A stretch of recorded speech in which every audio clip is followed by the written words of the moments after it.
libertad de expresión. DTV es todo lo que un país en democracia tiene que ser. DTV es tu voz en el Congreso. Este 2023, seguí eligiéndonos.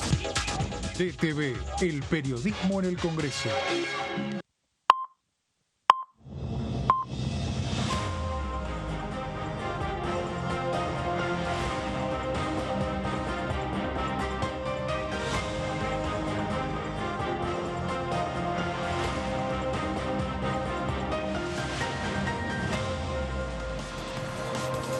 Hola, buenas, ¿cómo les va? Feliz arranque de semana, ¿cómo anda todo el mundo? Semana previa a las elecciones que ya no aguantamos más, que queremos que sean mañana, no se soporta más este estrés, esta ansiedad. Dios.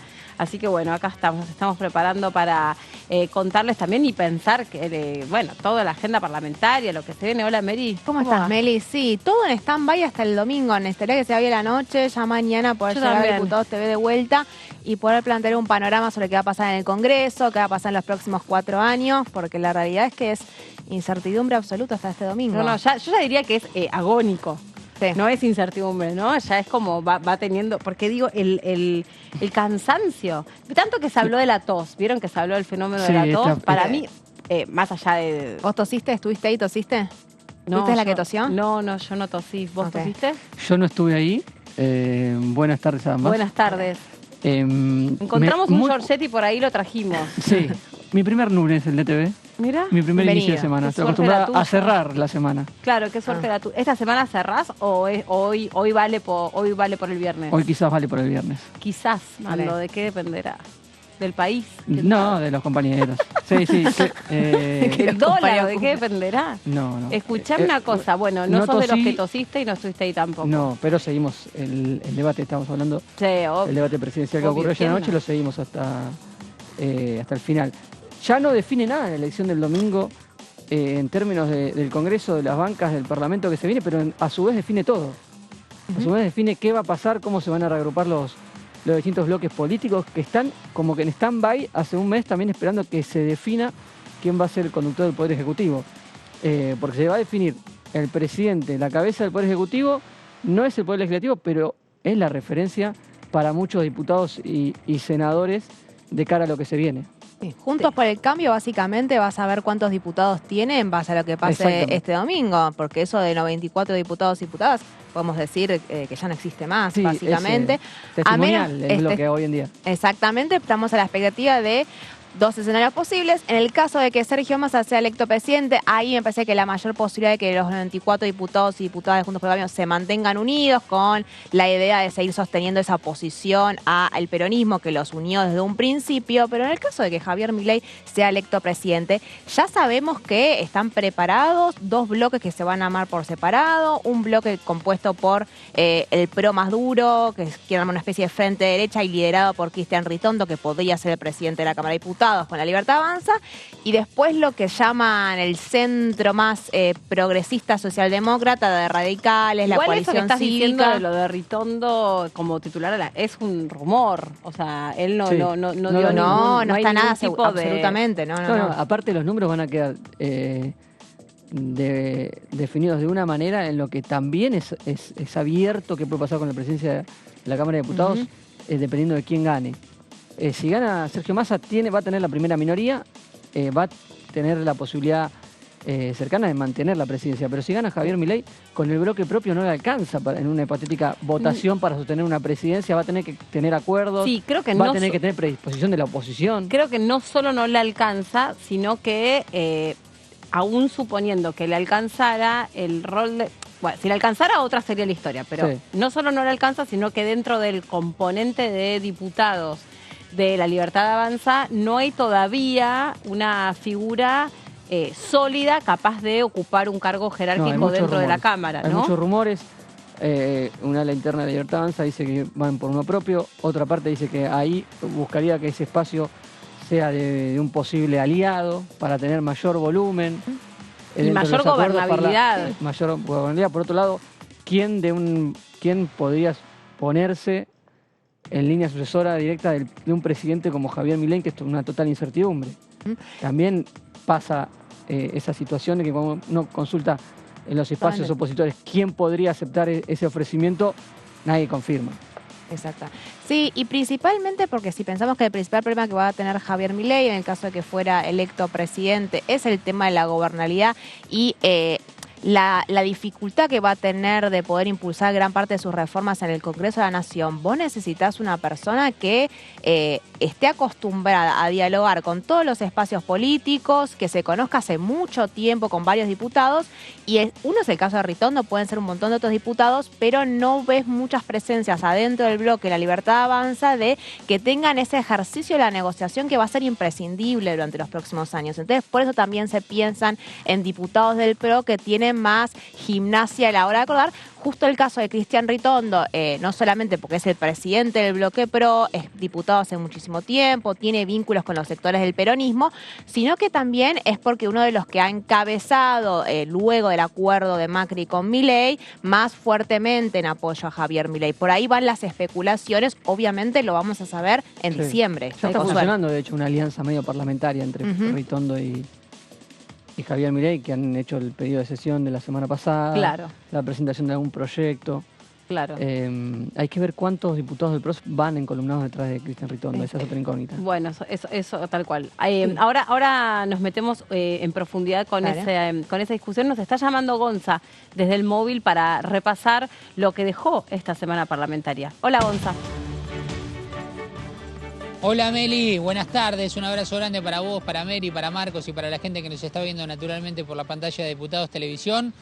En una plaza de los dos congresos con un poco de viento, hay que decirlo, y lo van a poder notar por las pocas chapas. El pelo. No, pero sí, está ventoso, apenas se te vuela. Soleado, Apenas se te vuela ahí un pelito, nada que un fijador. Es para darle, en realidad claro, pero es para darle un efecto 3D, en realidad está todo armado, preparado, está aquí con el equipo está ahí con un ventilador para que se vea y para que se refleje. Claro, tendría que tener uno de acá y uno de acá, como para pero venir, ahí darías muy Valeria Massa en la promo de su biopic. Porque viste que es muy de la modelo, el viento así dándote... Los móviles del verano en la playa. O móvil de temporada. No, ahí ya es móvil de temporada. Ahí estaría sin saco. Ahí estaría sin saco. Y obvio, es o malla y camisa, te puedo aceptar. Pero aparte ya ahí es el móvil de la temporada...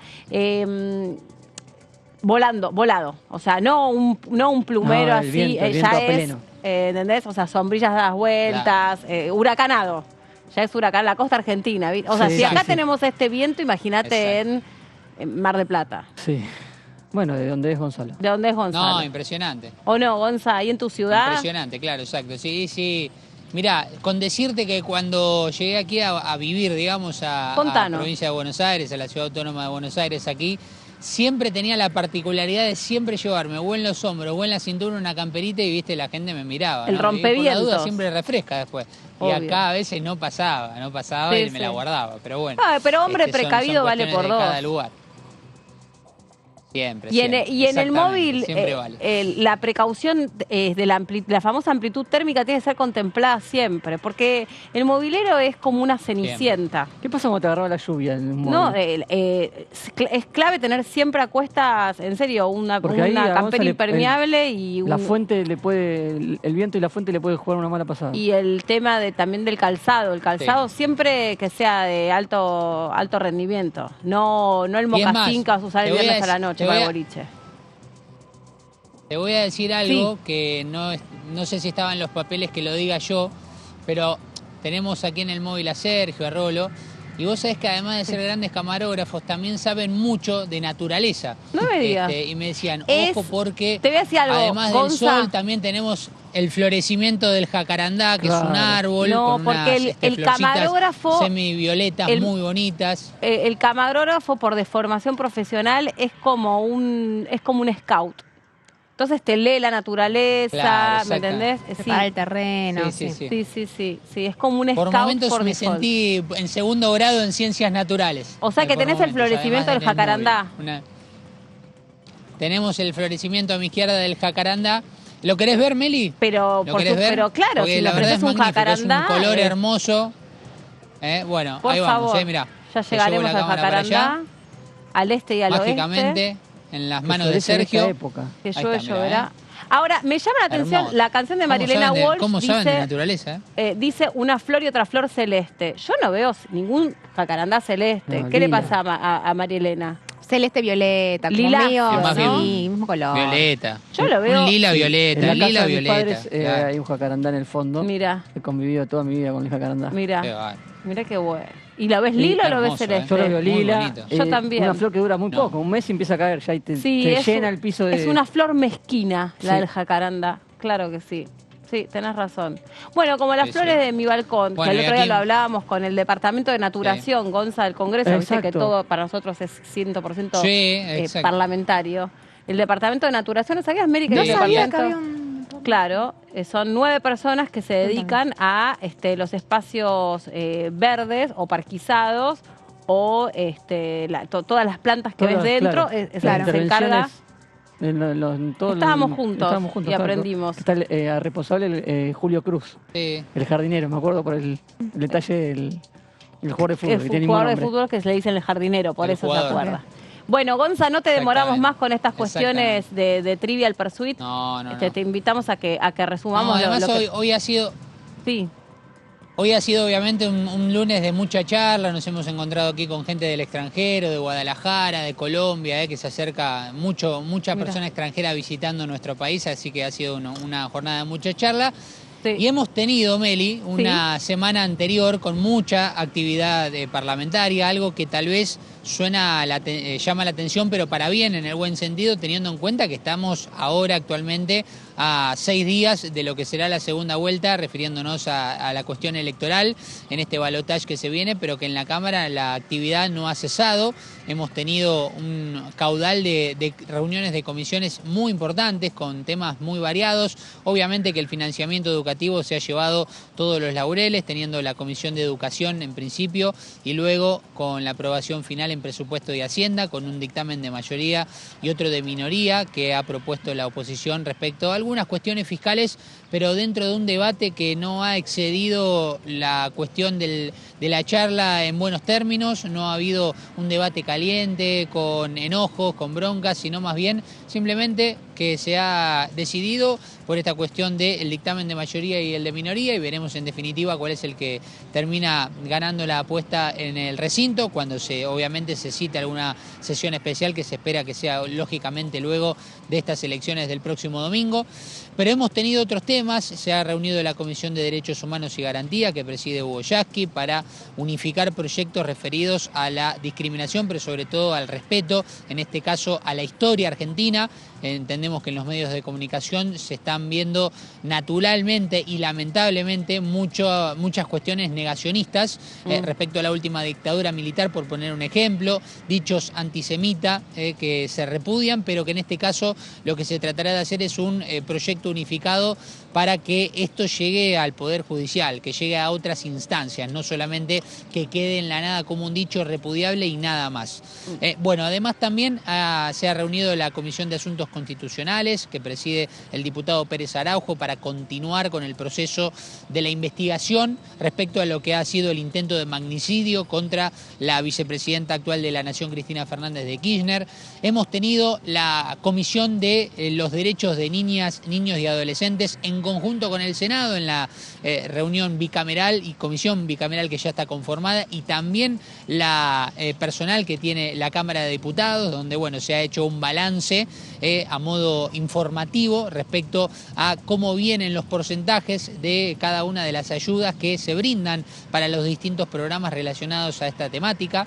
Cerramos la semana pasada con una comisión de cultura en lo que ha sido el inicio del debate respecto a la posible creación de un instituto de danzas, en una comisión que preside Hernán Lombardi de la oposición, con proyectos de la izquierda y del oficialismo, en este caso de Romina del Pla y de Uceda, la diputada Uceda. Sí. Se ha logrado unificar esos proyectos y además también en un carácter más de análisis fiscal, la oposición ha presentado unas diferencias y por eso un dictamen de minoría también para rescatar en cuanto al debate de manera positiva. Es decir, hemos tenido temas variados aquí en la Cámara y que lógicamente esto tendrá su curso una vez que pase todo este momento más bien de elecciones, esta cuestión meramente política, y luego sí tendremos seguramente alguna sesión especial antes de fin de año. Gonza, ya volvemos con vos, gracias. Dale, Meli, será un placer, hasta luego. Porque nos vamos a la provincia de Río Negro.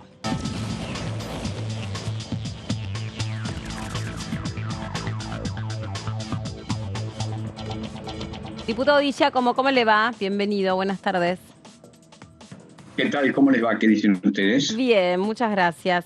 Bien, hablando por supuesto del Congreso que se viene, ¿no? ¿Qué desafíos?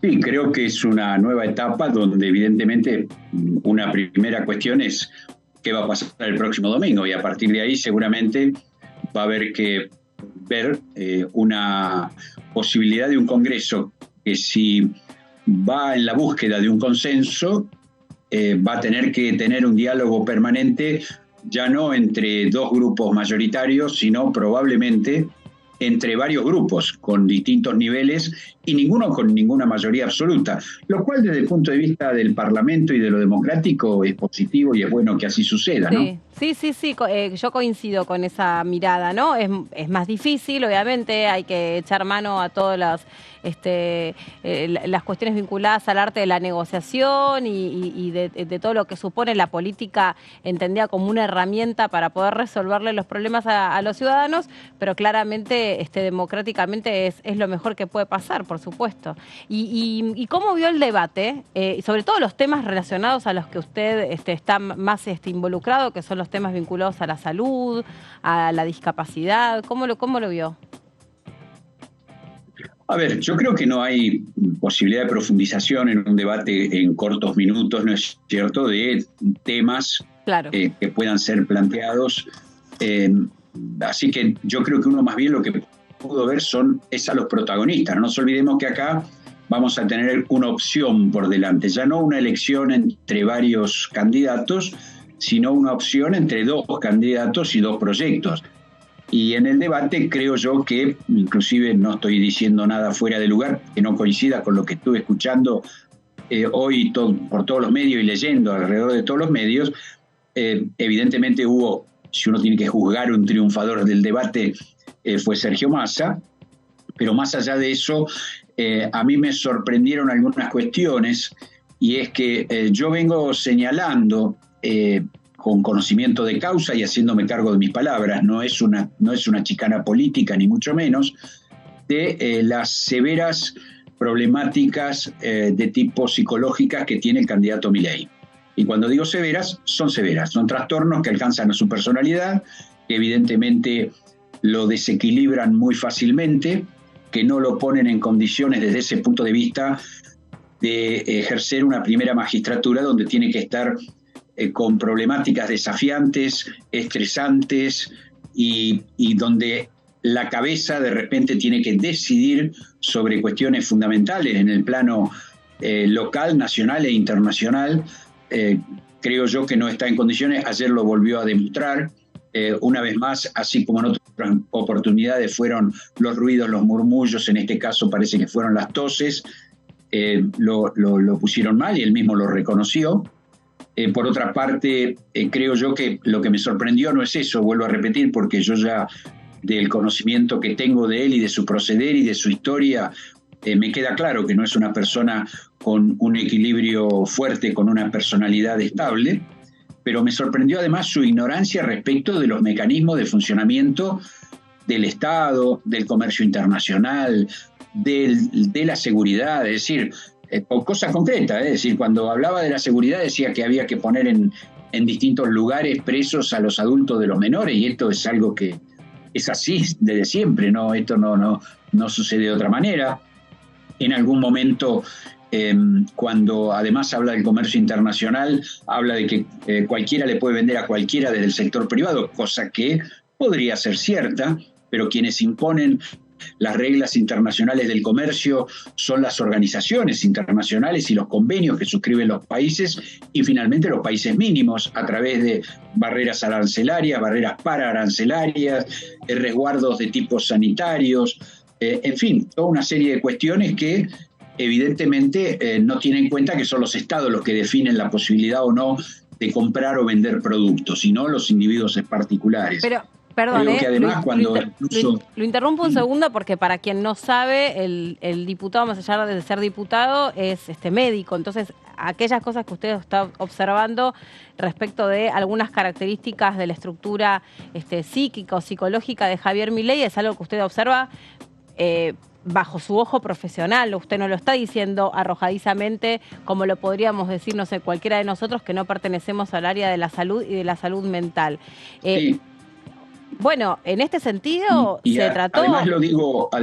Se trató de impulsar un proyecto de ley que contemple un examen psicofísico para ver si los candidatos están en condiciones, sobre todo esto que dice usted, si todas sus facultades están en condiciones de responder bajo mucha presión o bajo mucho estrés, que es casi equiparable a la de un piloto de una aeronave.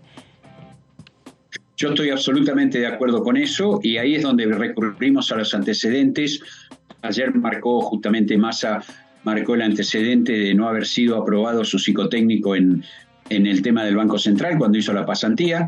No se habló, pero también es conocido y es un tema real, que fue despedido por la UADE, por la Universidad Argentina de la Empresa, una universidad privada donde él era docente, por ejercer violencia contra alumnos y otros profesores. También tuvo una mala experiencia en la FJP Máxima donde trabajó. Es decir, es un hombre que tiene variados antecedentes de poca tolerancia a la frustración y de poca capacidad de negociación, que es lo que uno tiene que tener cuando ejerce tareas de responsabilidad, que no son tareas automatizadas. Y yo hablo de todo esto con la tranquilidad de que no estoy faltando a ningún secreto profesional, sino que considero que las personas públicas tenemos el deber, ya no el derecho, el deber de hablar y de que se pueda hablar de nuestra salud, porque cuando nos comprometemos para ejercer cargos de una determinada jerarquía, tenemos que dar garantía a la ciudadanía de que vamos a poder llevarlos adelante. Pero te decía que, además de todo eso, lo que ayer me sorprendió es su absoluta ignorancia del manejo de este tipo de temas, e inclusive algunas cuestiones que fueron muy desafortunadas, porque hasta cuando quiso hacer una comparación entre Margaret Thatcher y lo que sería un jugador que él le atribuyó a Alemania, que Johan Cruyff, que no juega para Alemania, que era el Mundial. Yo decir, ni siquiera eso le salió bien, digamos. Evidentemente no pudo superar. Es como si uno dijera, no puede superar la entrevista, ¿no? Es decir, es alguien que muestra en una entrevista donde no esté con gente complaciente, por supuesto, y que le pregunte lo que él quiere contestar, evidentemente no. Le quiero preguntar algo en términos generales, ¿no? De nuevo, porque yo no me voy a tomar aquí la atribución de hablar de la salud mental o la supuesta salud mental de alguien a quien obviamente no conozco ni todo ningún elemento para opinar sobre ello, más que lo que rebota y lo que es de público conocimiento, que es como uno lo puede observar sobre algunos sobresaltos que tiene o desconcentraciones. Pero en general, si pudiera avanzar este examen psicofísico para ver si alguien está o no está capacitado para ocupar un cargo público y un cargo de presidente de la Nación más concretamente, ¿qué puede arrojar respecto de la estructura psíquica un test que se hace sobre una persona? ¿No? Porque a veces uno tiene la sensación, por ejemplo, no sé, un policía, ¿no? Que después se sabe que es un femicida. Estoy poniendo casos generales. A quien uno le confiere un arma, cree que esa persona está para cuidarnos y después lo que hace es matar a su mujer.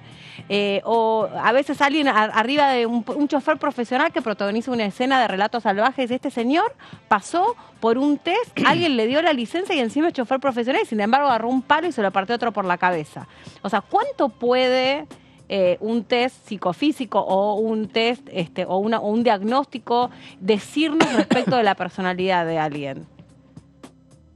Bueno, justamente una persona que va a hacer un examen, por ejemplo, un preocupacional o un peritaje judicial, por supuesto que si es una persona con cierto nivel de inteligencia, va a tratar de presentarse de una manera tal que no afloren determinado tipo de cuestiones. Por eso no se trata nada más que de una entrevista o nada más que de un test, sino que hay toda una batería de test proyectivos donde la persona a su pesar puede estar diciendo lo que no quiere decir o expresando lo que no quiere expresar.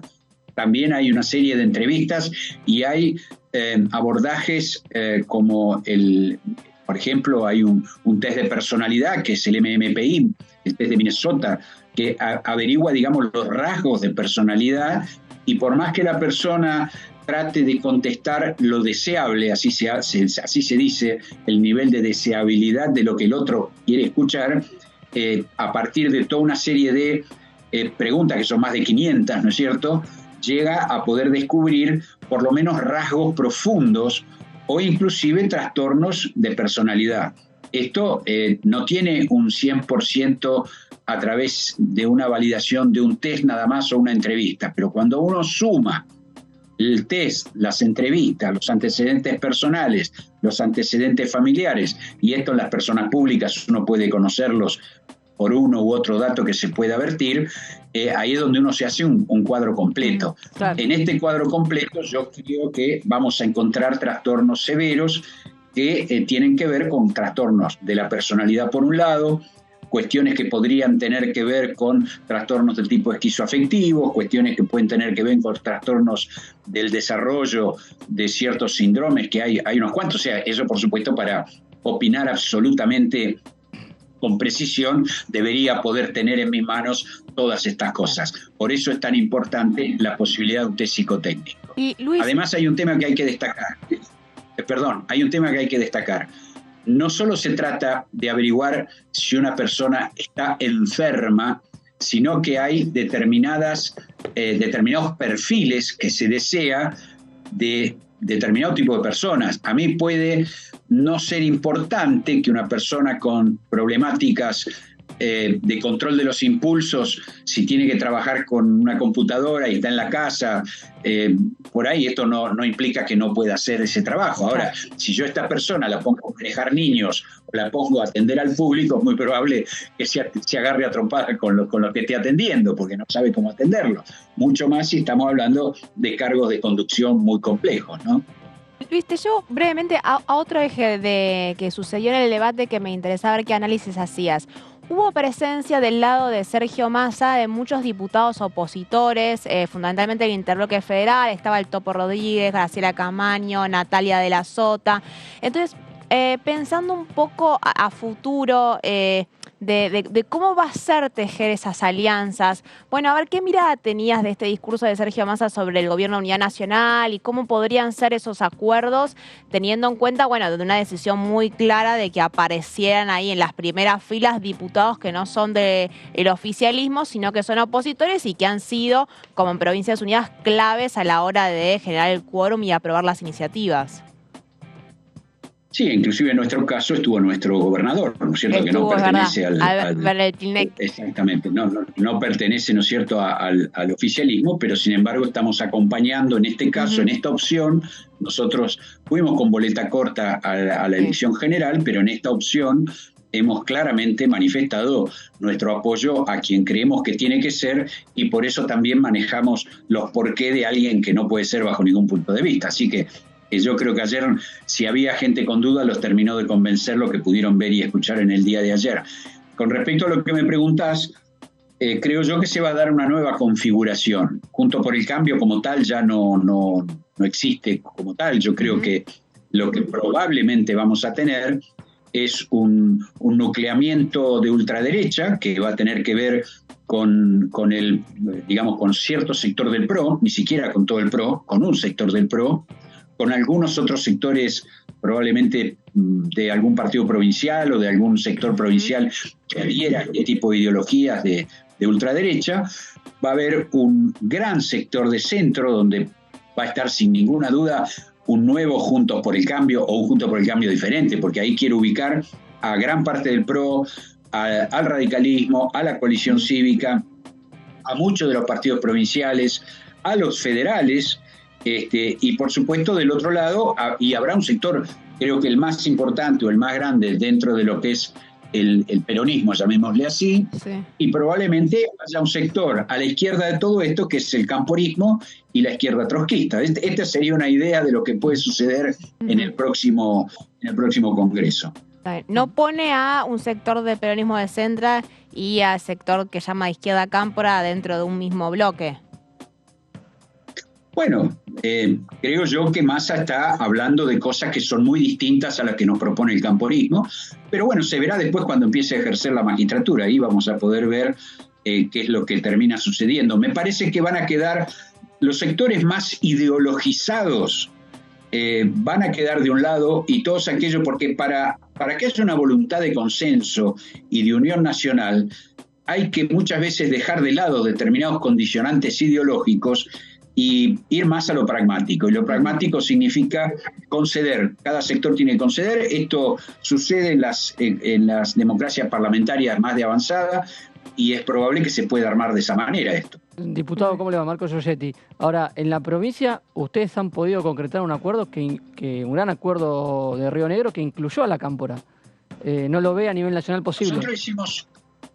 Nosotros hicimos un acuerdo con parte del peronismo, dentro del cual están hay sectores de la cámpora también, con gran parte orgánicamente, inclusive con el radicalismo, y también tenemos esta voluntad de ampliación y de consenso, porque pensamos que el país está en una crisis de la cual la vamos a sacar por dos medios, o con una explosión, con represión y con situaciones en las cuales lo que vamos a perder vamos a ser la mayoría de los argentinos, o con una posibilidad de un consenso político en el cual se acuerden, como se dice siempre, 5 o 10 puntos básicos en los cuales todo el mundo coincida, y se empiece a gobernar con ese sentido de políticas de Estado que puedan perdurar en el tiempo, más allá de quien ostente una magistratura provincial o nacional. Y Luis, pensando en pase lo que pase el 19 de noviembre y la posibilidad de una próxima sesión, quedaron algunos pocos proyectos en el tintero. Uno de ellos es la ley de Nicolás, que tiene ya dictamen hace varios meses. ¿Cómo ves ahí un poco el panorama para su tratamiento? ¿Vos precisás en las comisiones en las cuales se trató? ¿Qué conversaciones hay en ese sentido? Teniendo en cuenta que tengo entendido que tiene el acuerdo de gran parte de los sectores del oficialismo y la oposición. A ver, muchas cuestiones en las cuales hay acuerdo, tanto del sector de lo mayoritario, del oficialismo y de la oposición, en realidad no se pudieron tratar por toda la cuestión preelectoral. Acá ya el domingo se define todo, por lo tanto, creo yo que para el caso de un triunfo de Sergio Massa es muy probable que tengamos trabajo hasta el 9 de diciembre bastante intenso y podamos abordar muchos de esos temas que están pendientes. Y está el tema del financiamiento educativo también, como otro eje temático del que ayer se volvió a hablar y que, parece ser que me dio la sensación a mí que Sergio Massa incluso querría crear más universidades. Me dio esa sensación por el valor que le dio a esa parte del debate, ¿no? Hablar otra vez de la creación de las universidades. Bueno, están las dos puntas de la cosa. Ayer también se habló, y en eso nosotros lo hemos hablado con gente del Frente Renovador. No solo está el tema de las universidades, sino esto de las guarderías desde los 3 años, ¿no es cierto? Con lo cual también es un tema fundamental, profundamente importante. Nosotros en nuestra provincia tenemos garantizado de los 4 años, ¿no es cierto?, los chicos ya en lo que sería este esquema de nivel inicial, ¿no es cierto? Así que creo yo que es muy importante si pensamos además en lo que tiene que ver con la relación de la mujer y el trabajo, ¿no es cierto? Y la posibilidad de darle a las familias que hoy en día su sostén pasa por el trabajo de ambos, ¿no es cierto?, en muchos casos, la posibilidad de que esto pueda salir adelante a partir de una inclusión y una institucionalización temprana de los chicos, ¿no? Bueno, eso que dice usted también, ¿no? Porque el tema de la agenda de cuidados, o lo que nosotros hemos denominado como debatir la agenda de cuidados, es algo que el Congreso intentó, convocó. Sí, queda un dictamen de licencias parentales todavía que parece más difícil ser tratado, digamos. Claro. Y yo eso lo veo difícil en función justamente del costo que tiene para, no nos olvidemos que cuando hablamos de quiénes son los que producen en nuestro país, tenemos que hablar fundamentalmente de las pymes. Yo creo que por ahí puede haber grandes empresas en condiciones de asumir determinadas cuestiones que tienen que ver con reemplazo de personal, con la posibilidad de tener a cargo otro tipo de personas, si bien, digamos, estas licencias las paga la ANSES o las paga el Estado, lo que significa para alguien que tiene 2 o 3 empleados, de repente quedarse sin ellos o tener que reemplazarlo o tener que... En fin, creo que es un tema donde tenemos que repensarlo bastante para ver cómo se puede hacer. Creo que es un derecho válido, pero habrá que analizarlo. No sé si hoy tiene un consenso absoluto en todos los sectores. Hablábamos al principio de el Congreso, ¿no? Que está armado con una fragmentación de fuerzas políticas que obviamente es saludable para la democracia, pero donde va a requerir muchos esfuerzos por parte de quien sea el próximo presidente de la Cámara de Diputados o presidenta. En este sentido le pregunto, ¿cómo se imagina un gobierno de unidad nacional, que es el gobierno que propone Sergio Massa? ¿Cómo se imagina que debiera ser?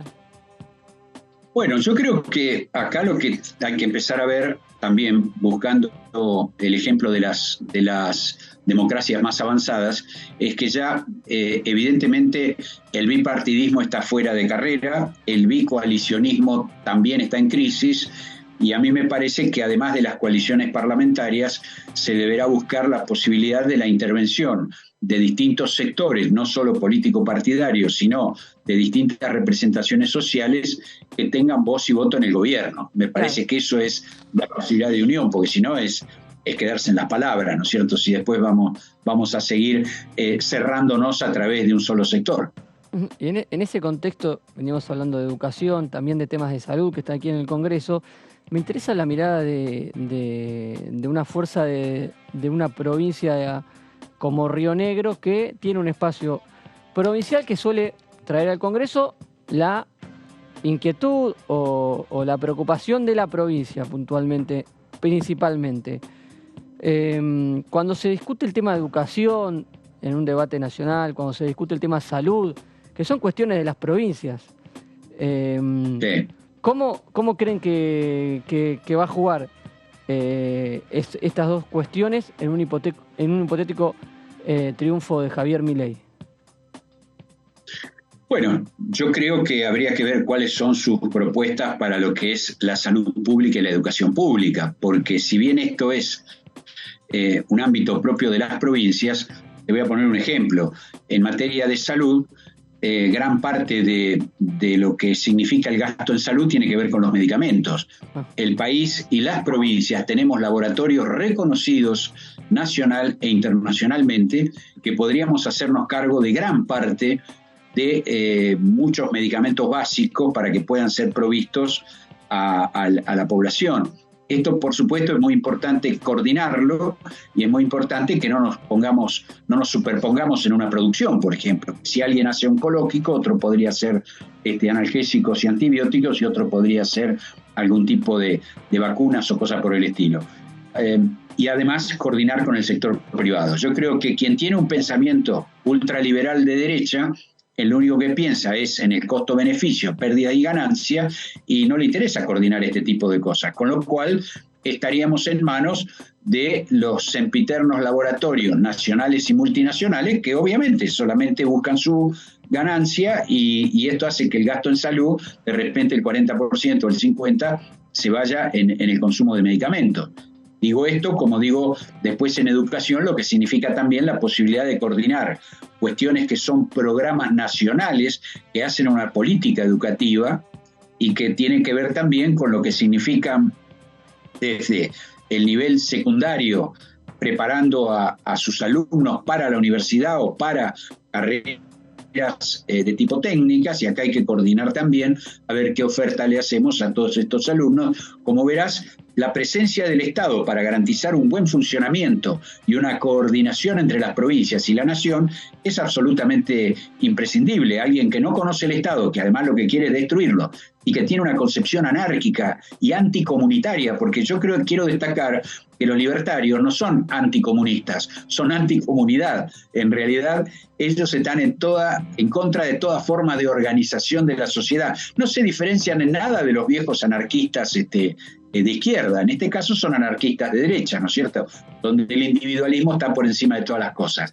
Entonces, que obviamente esto fácilmente desde lo filosófico también puede ser absolutamente desmantelado, pero esto es lo que no se espera si gana Milei. Y Luis, te consulto porque, bueno, se cumplen 40 años de democracia. Se está planteando un debate en la Comisión de Derechos Humanos. Imagino que, a pesar de que no la integras, las has de haber estado siguiendo. respecto a, bueno, qué se hacen con los discursos que niegan el terrorismo de Estado y a las víctimas, y se plantea la posibilidad de, bueno, de incluir inhabilitaciones para aquellos funcionarios públicos que nieguen el terrorismo de Estado. Quería consultarte qué mirada tenías al respecto. Mira, yo creo que hay que ser muy cuidadosos con todo aquello que limite la posibilidad de opinar. Creo que hay que discutirlo muy seriamente, porque puestos a limitar la posibilidad de opinar, terminamos, hoy estaba presenciando un debate que por ahí no tiene mucho que ver con esto, pero que tenía que ver con que ahora en Los Simpson Homero no iba a cogotar más al chico. Sí. Entonces decíamos, bueno, estamos hablando de una tira cómica donde justamente el éxito de este personaje es que es una porquería de persona. Entonces no debería tomar más, no debería trabajar en un lugar irresponsablemente con energía atómica, no debería... A ver, creo yo que si empezamos también a opinar sobre las opiniones y a poder restringirlas, puede ser un tema muy grave. Ahora, si esto se limita a quienes se proponen ser funcionarios públicos y con una limitación que quede bien establecida, que no signifique una cortapisa a la opinión pública o a la opinión, por ejemplo, periodística, podría ser tomado alguna de estas cuestiones, porque no es lo mismo ser un liberal que ser un libertario. No es lo mismo ser un nazifascista que ser una persona con ideas de derecha. Entonces, estas cosas por ahí hay limitaciones como que tienen que ver con el negacionismo, y cuando hablamos de negacionismo queda claro que estamos hablando del negacionismo a los genocidios, del negacionismo al holocausto, el negacionismo a lo que hizo la dictadura cívico-militar, clerical, y también del negacionismo que los turcos hacen respecto del genocidio armenio, por decir algo, ¿no es cierto? O sea, en ese tipo de cosas habría que analizarlo y limitarlo a quienes se proponen como funcionarios públicos. Diputado Di Giacomo, gracias por este contacto con nosotros, muy amable. Gracias a ustedes, hasta luego. Chao, hasta la próxima, hasta luego. Bueno, hemos hablado prácticamente de todos los ejes temáticos que se tocaron ayer en el debate, y Mary justamente incluye uno del que vamos a estar hablando ahora, que es qué o cuál es la respuesta que hay que hacer sobre el negacionismo, ¿no? Reconociendo que efectivamente uno de los dos candidatos a presidente hace de esto su propaganda, su plataforma de gobierno, viene sosteniendo ayer también, después de cometer esta confusión, este error sobre el grado de alcance de cada una de las fuerzas, no distinguir las Fuerzas Armadas de las fuerzas federales. Sí. Incluso en un momento después también vuelve a banalizar, no por desconocimiento, sino por convicción, lo que son los crímenes de lesa humanidad, que son los crímenes cometidos por el Estado, ¿no?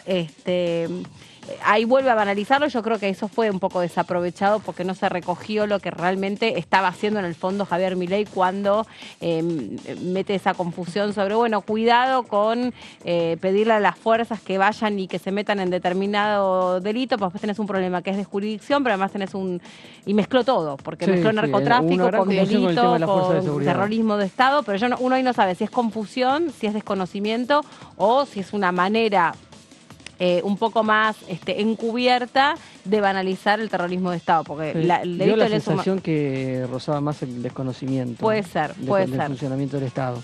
Puede ser, pero lo cierto es que la semana pasada, perdón, Martín. Queda la duda, digo. Exacto, la semana pasada en la Comisión de Derechos Humanos se empezó a, por lo menos, discutir alrededor de esto, reconociendo que estos discursos a nivel mundial están floreciendo, los discursos más radicalizados en distintos aspectos, pero aquí en la Argentina particularmente con esta cuestión de uno de los dos candidatos que en pleno debate presidencial niega los 40.000 desaparecidos. Y que puntualmente cuando vimos a lo largo de todas las reuniones de comisiones hubo pronunciamientos claros de que si, por ejemplo, la ley que el dictamen que se está trabajando en la Comisión de Derechos Humanos fuera efectivamente una ley, Victoria Villarroel y Javier Milei no podrían ser candidatos a presidente y vicepresidente. Se fue muy claro en ese sentido y tienen la mirada puesta muy claramente en ellos dos. Bueno, y nosotros fuimos consultando a los distintos integrantes de las distintas comisiones sobre este tema, y ahora les vamos a traer los proyectos que hay dando vueltas, pero particularmente queríamos queremos compartir con ustedes la palabra del diputado Eduardo Fernández, que estuvo en la primera edición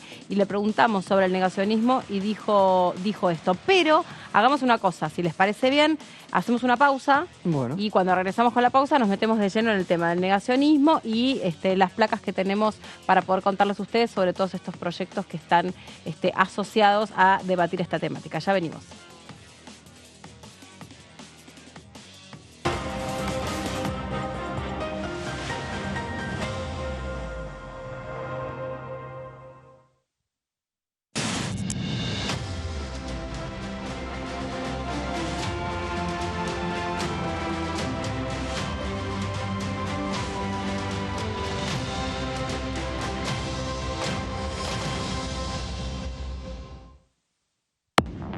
¿Cómo le va? Esto es el análisis por aquí por DTV. Recuperar para Juntos por el Cambio, para Juntos por Entre Ríos, en el caso nuestro, que así se llamaba nuestra coalición, porque tenía otros partidos adentro. La ciudad de Concordia, por ejemplo, ¿no? que nunca tuvo otro gobierno que no sea justicialista, bueno, tiene un significado y un sabor muy especial. Nos instó a seguir con la humildad militante y a practicarla las 24 horas del día, porque esto continúa y hoy más que nunca necesitamos eso para poder ganar este balotaje, ¿no? DTV, el análisis, de lunes a viernes.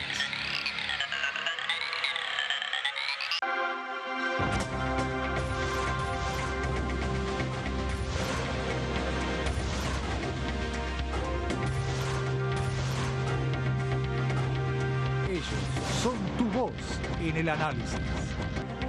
DTV, el periodismo en el Congreso. Yo creo dulzura. Yo creo en nuestro producto. Yo creo en el talento argentino. Yo creo en mi país. CREAR es un programa del Ministerio de Economía para aumentar el crédito productivo de las empresas nacionales, con el objetivo de generar más valor agregado a nuestros productos y nuevos puestos de trabajo. Yo elijo crear.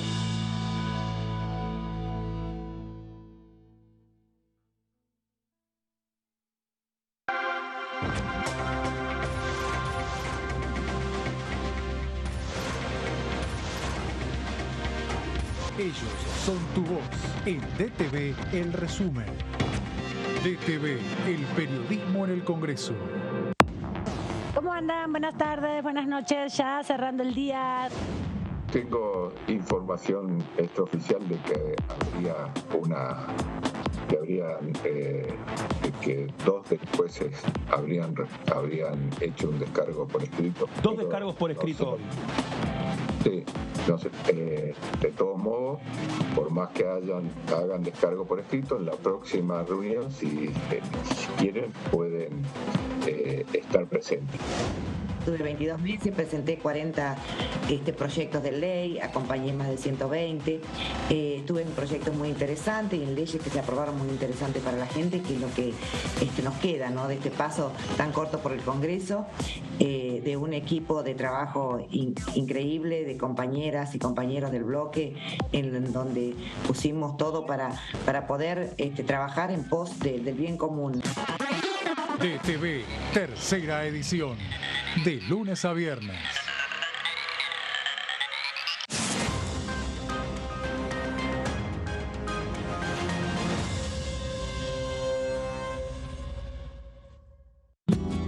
Este es el gasoducto Presidente Néstor Kirchner, una obra de escala mundial realizada en tiempo récord, que unirá la energía de Vaca Muerta con todo el país.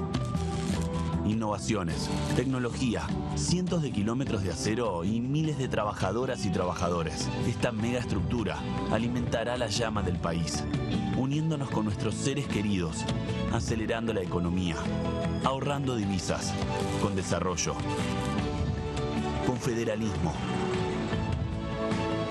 con soberanía y orgullo. Gasoducto Presidente Néstor Kirchner. Mueve energía, mueve al país.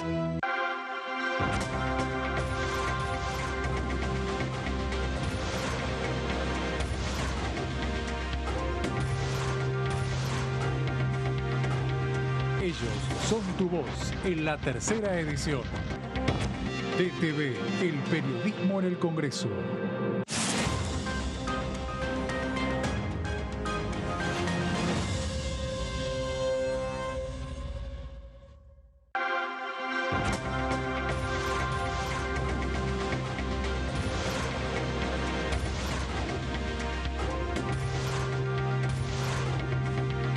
Ellos son tu voz en la tercera edición.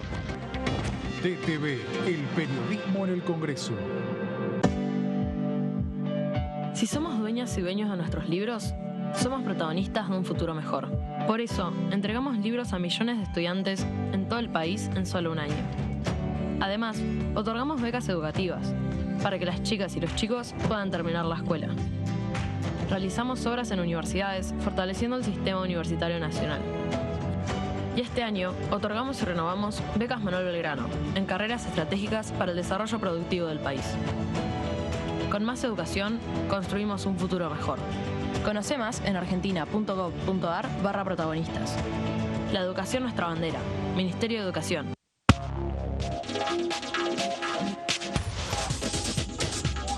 Punto Género, lunes, 23 horas.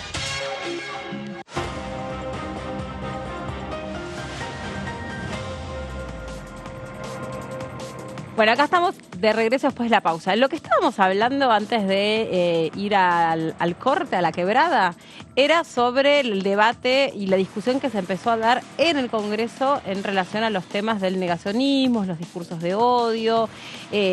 La discusión fue bien interesante de lo que pasó dentro de la comisión. Ahora lo vamos a tratar de recuperar, más allá de lo que nosotros nos acordemos, sino también resumir cuáles son los dictámenes. Pero medio como que el debate está puesto en cuál es el objetivo último dentro de esta discusión. ¿Hay posibilidad de desarmar discursos de odio o negacionistas, o peor, a veces reivindicatorios, como lo que pasó en el último debate de los candidatos a vice, que se habló del caso de Amelon, y recién de hecho vino el diputado Tonioli, que es hijo de personas desaparecidas por Amelon?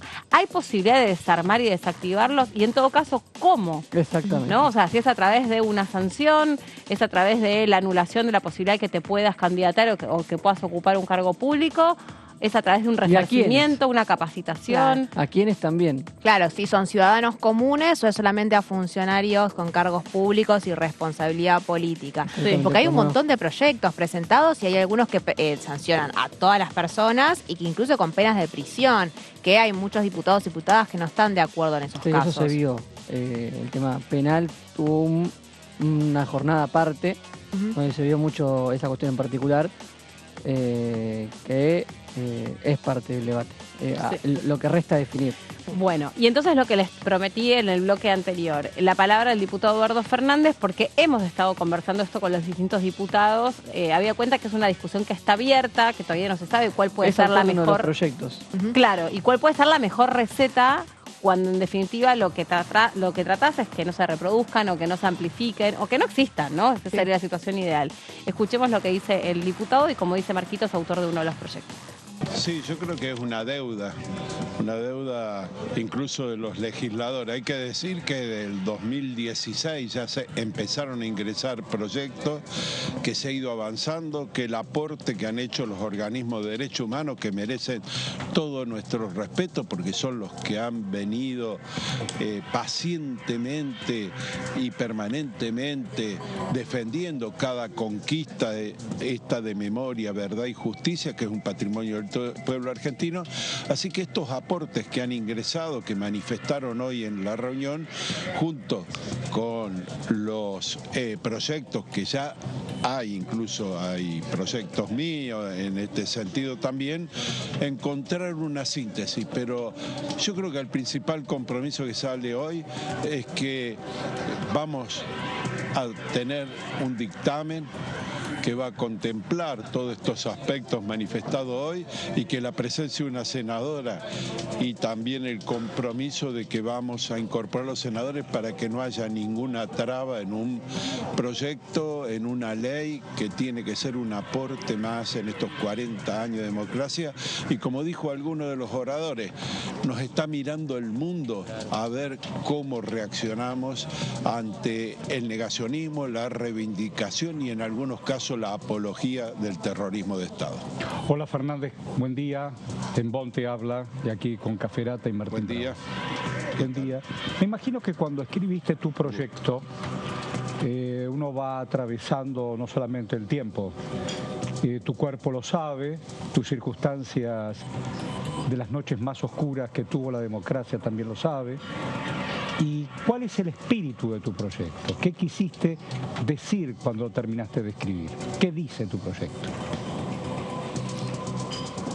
No, el proyecto es que no puede quedar impune. No puede quedar impune también por otros considerandos. Los que son funcionarios del Estado, sea legislativo, ejecutivo, de la justicia, han jurado sobre la Constitución Nacional. Nuestra Constitución Nacional incorporó los acuerdos internacionales de derechos humanos. La Corte Penal Internacional de Roma avanzó en la tipificación de lo que son genocidios. Nos parece aportes interesantes porque hay otros proyectos que quieren tratar el antisemitismo, pero también hay otros genocidios como el armenio. Sí, claro. Entonces, unificar en una ley en el que no esté referido solamente históricamente del 76 al 83, sino que esté referido tal cual a políticas o utilización del Estado para reprimir derechos, claro, y para no respetar derechos, yo creo que es lo principal que vamos a tratar de sacar en esta ley. Bueno, acá estamos de regreso. Recién nos estábamos, disgregando porque recibimos visitas de otros miembros de otros parlamentos latinoamericanos. Estaban conociendo el canal, así que por eso estábamos conversando también sobre esto y hablábamos, porque es bien distinto. Pero este tema, el negacionismo, sería interesante ver cómo se trabaja en otros parlamentos. Porque en el mundo sabemos que hay experiencias muy concretas, se toma, ahora no te quiero spoilear, no me spoileas, pero lo estás haciendo como presentación. Estoy haciendo una intro. Sí. Este tema claramente se trabajó fuerte en la Alemania post Segunda Guerra Mundial, y un poco se trae ese ejemplo comparando lo que fue el terrorismo de Estado aquí con la dictadura, con lo que dejó el régimen nazi en Alemania posguerra, ¿no? Sí, hablamos del tema negacionismo. Una de las aristas del debate es los cuestionamientos en materia penal del alcance de los proyectos que se pusieron en discusión, y hubo una jornada en particular en que vinieron especialistas, sociólogos y abogados que están metidos también en la cuestión de los juicios de contrarrepresores y genocidas de la última dictadura militar. Ahí se vio mucho el tema de qué herramienta es la más factible, la que mejor resultados puede llegar a dar. Vamos a compartir algunos de los testimonios. Estábamos hablando también fuera de aire de algunos de ellos, y el primero es Daniel Eduardo Feinstein, que es sociólogo e investigador del CONICET sobre puntualmente genocidio. Y ahí aparece uno de los primeros contrapuntos de este especialista del CONICET, que lo que dice es que es un problema, el primer problema que aparece al discutir este tipo de proyectos es asignarle al derecho penal una función para la que no fue creado el derecho penal. Es decir, el punitivismo en estos casos, ¿qué tipo de efectividad tiene? Cuestionó ahí la efectividad, señaló que hay poco uso del derecho penal en este sentido y que mayormente los antecedentes son, como dijiste vos, Meli, en Europa. Y aquí trajo los datos de todas las investigaciones que trajo él, que me parece son interesantes para darle marco a este debate y por dónde puede empezar a rumbearse. Bueno, porque no lo anula esta cuestión de algunos cuestionamientos al alcance penal, no no viene a dar por concluido el debate, sino que lo orienta por otro lado. Claro, estoy pensando, oye, ahora vamos a avanzar. Justamente lo interesante de debatir alrededor de los discursos, ¿no? Los discursos negacionistas, los discursos de odio, el debate alrededor de la xenofobia, del odio al otro que es diferente y el derecho a creer que puedo decir y puedo pararme sobre esa ideología, es que precisamente es una ideología montada sobre un delito, ¿no? Que tiene por detrás un delito y si bien es un delito que está reconocido en tratados internacionales y es un delito y por eso se habla de negacionismo, o sea, no puedes negar algo que existió y que sucedió y donde el Estado lo organizó. Lo cierto es que algo parecido se da cuando vos tenés el debate respecto de la ley penal juvenil o cuando vos tenés un debate alrededor de cuando se mezcla, ¿no? el crimen con lo ideológico. Sí. Ahí vos indefectiblemente tenés un debate que es filosófico y que, por ejemplo... Ideológico, porque hay un sector que es más proclive a ofrecer respuestas y soluciones con lo penal. Y con la idea de la sanción. Sí, pero que ese punto ideológico es un contrapunto en términos de efectividad, porque a ver, ¿qué es lo que... No me estoy anticipando algo que vas a decir ahora, pero que te digo es, a ver, ¿qué es lo que decía Feuerstein, lo que sostienen los discursos antipunitivistas? A ver, perfecto, apliquémoslo. Ahora, ¿tiene resultados concretos cuando se aplica? ¿Qué pasó en Italia? ¿Qué pasó en Francia? ¿Qué pasó en Alemania? Que tienen sus propias legislaciones contra el negacionismo del genocidio nazi. ¿Cuáles fueron los resultados? Y te demostraba, Feuerstein, que no habían tenido resultados concretos en la disminución de los discursos negacionistas. Vamos a la siguiente placa donde van a estar esos datos que estaba mencionando María. Me anticipé, perdón. No me anticipaste porque yo lo traje con los números. Estás dando lo que efectivamente dijo Feuerstein. Vamos a la siguiente placa, donde marca los países en donde ocurrió que se avanzó con propuestas en materia de derecho penal. Si no, ahí está. El resultado no es muy alentador, según dijo. Alemania sanciona la ley de penalización de negacionismo en 2005. Y el partido que reivindica al nazismo pasó en esa fecha del 4% al 10% en elecciones. Incluso ha ganado estados enteros. En esa misma situación están los casos de Francia e Italia. Italia, que tiene una presidenta ultraderechista. Giorgia Meloni, que claro. Giorgia Meloni, que viene de esos sectores. También hay que incluir España, donde el Vox se hizo muy fuerte últimamente. No parecería que esta penalización lograra el costo de asignarle al derecho penal funciones que no tendría que tener. Esta es la conclusión que hace, reitero, un investigador del CONICET que se ha dedicado a hacer trabajos puntualmente sobre los genocidios. Y suma él el caso de Inglaterra, por ejemplo, que Inglaterra no tiene una ley que penaliza el genocidio nazi, no el genocidio nazi, sino en la negación de la existencia del genocidio nazi, y los grupos de extrema derecha conservadores que reivindican el genocidio son mucho menores que en estos casos. Exactamente.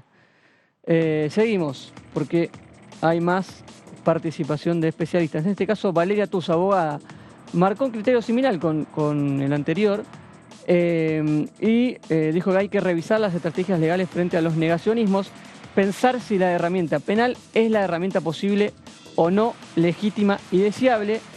Además pidió pensar políticas públicas contra el negacionismo.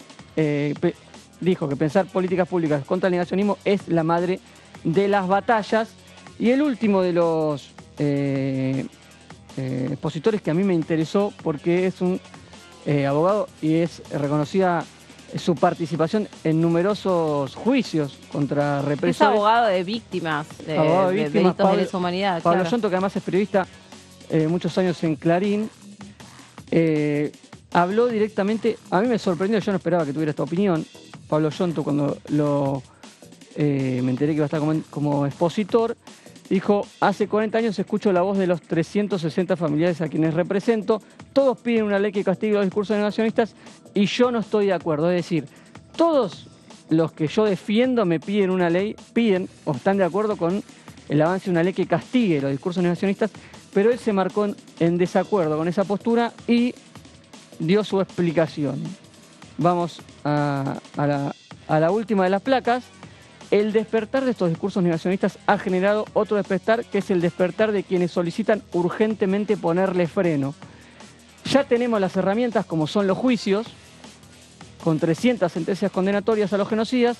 Uno de los logros más fuertes de nuestra sociedad pidió o marcó una sugerencia para él, en coincidencia con nosotros también marcó que no va a ayudar una ley penal, pidió mayor educación, trabajo y trabajo militante. Pero es distinto, ¿sabes por qué sí. yo pienso que es distinto? Porque esto es lo mismo que cuando se habla, por ejemplo, de los juicios por la verdad. Sí. ¿No? Ahí vos tenés, por ejemplo, en casos de...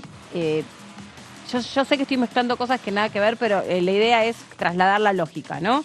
Donde vos tenés una víctima y un victimario y donde a veces vos tenés determinados tiempos procesales o determinado alcance de la ley. Entonces, por ejemplo, vos tenés una situación de una violación de la que pasó ya el suficiente tiempo sobre el cual la ley ya no puede decir si es culpable o inocente porque ya pasó el tiempo procesal para eso.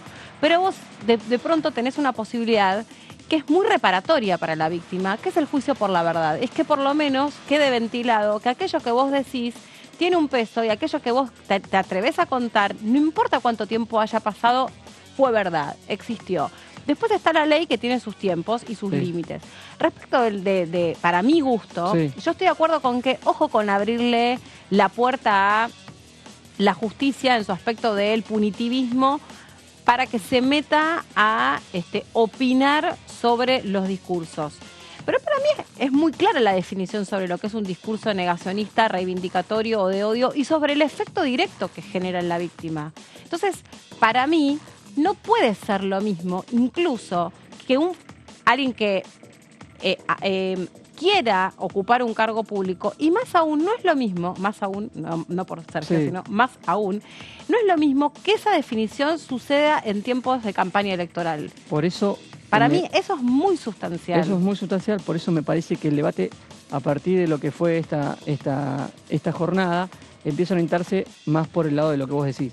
Funcionarios públicos, capacitación también, en discurso contra los discursos de odio, que puede ser una alternativa, pero ojo que lo que están advirtiendo algunos especialistas es que una sanción penal puede generar una reacción contraproducente a lo que se quiere hacer, que es, en los países en donde se avanzó en materia penal, pasó lo contrario a lo querido, en comparación con los países en donde no se avanzó con leyes penales contra el negacionismo, que son cosas distintas. Se genera una reacción contraproducente en algunos países. ¿Se entiende? Porque lo que ha sucedido en algunos países es el efecto con los discursos, por ejemplo, que se valen de la incorrección política. Exacto. Y qué es lo que sucede lo dice por todos los grupos de extrema derecha, que en contraposición a discursos de derechos humanos, de los feminismos, de la diversidad sexual, que aprovechan el reivindicar esa incorrección política con lo que identifican que es una hegemonía cultural, y en el balance costo-beneficio, por ahí el costo que te genera que te sancionen por decir un discurso negacionista no es mucho menor que el beneficio político que te pueda dar en el reconocimiento en la sociedad de él dice las cosas como son.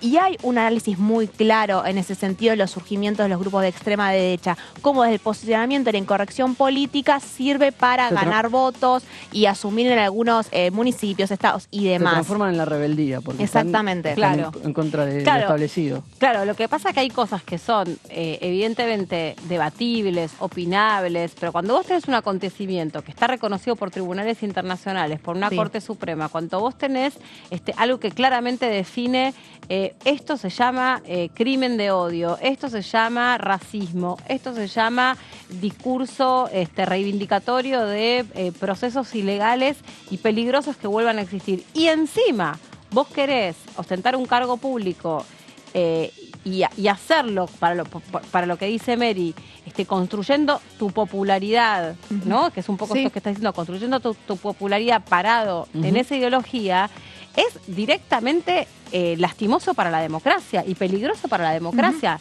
Entonces, no puede ser que son sancionadas un montón de cosas y son reguladas un montón de cosas en nuestro devenir social, y eso que atenta contra nuestra propia organización de Estado, no.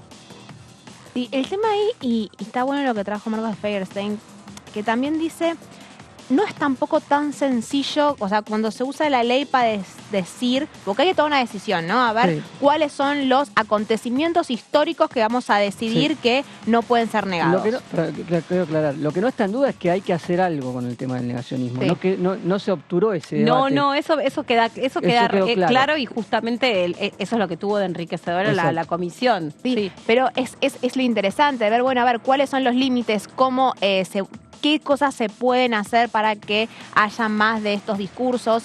Y uno de los problemas que identificaban los sociólogos y algunos expositores que se habían presentado es, bueno, en un momento tenemos que tomar una decisión en el Congreso de la Nación a ver de qué acontecimientos históricos nos pueden ser negados. Claro. El genocidio nazi es uno de ellos, ¿no es cierto? El caso del genocidio armenio es otro de ellos. El caso del terrorismo de Estado, que es un poco lo que llevó a todos los expositores y a los diputados a tratar este tema, es uno de ellos. Pero bueno, la historia cambia, va mutando, se va revisando. Entonces, plantear estas contradicciones y complejidades que no son negarlas, sino, bueno, introducirlas al debate para ver de sacar la mejor legislación posible. Ahí dijiste algo súper interesante y que es para debatir también. ¿La historia cambia?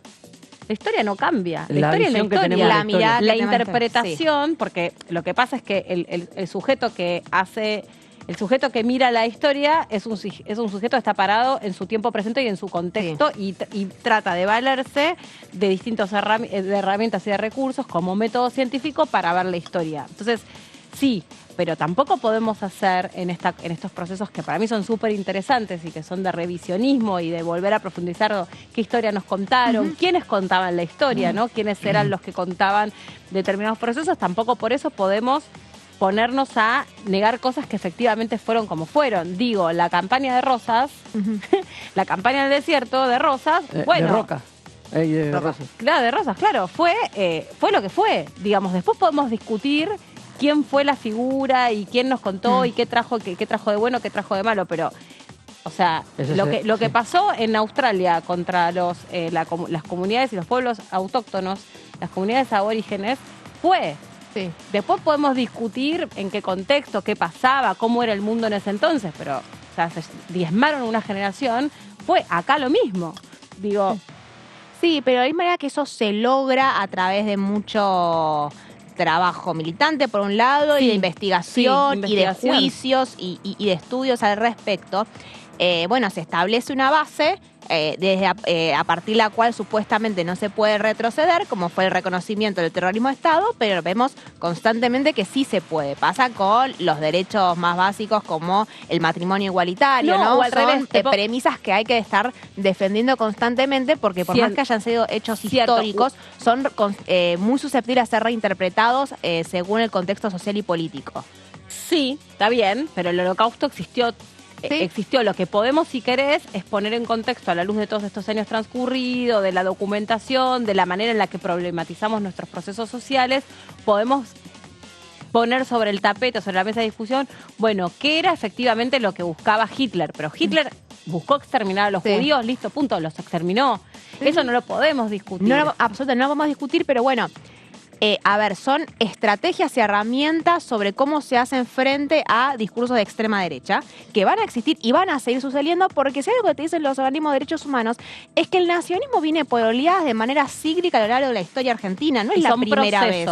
Son procesos, entonces hay que hacerse determinadas herramientas para hacerle frente porque va a volver a suceder como hay discursos negacionistas sobre el Holocausto que cada vez menos, pero de repente te encontrás con que existe. Entonces uno tiene que hacerse de las herramientas más útiles para poder hacer frente. La otra vez escuchaba sobre esto que estamos hablando, me parece sumamente importante, sobre todo porque estamos también frente a una generación muy joven que vota, que está por afuera de la experiencia de lo que significó la dictadura militar, ¿no? De hecho, vos sos una de ellas, claramente, y vos, Marqui, también.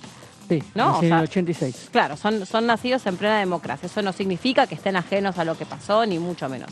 El otro día escuchaba una chica muy, muy jovencita que trabaja en la casa de Ana Frank, acá ustedes no sé si saben que en el barrio de Villa Urquiza está la réplica de la casa de Ana Frank.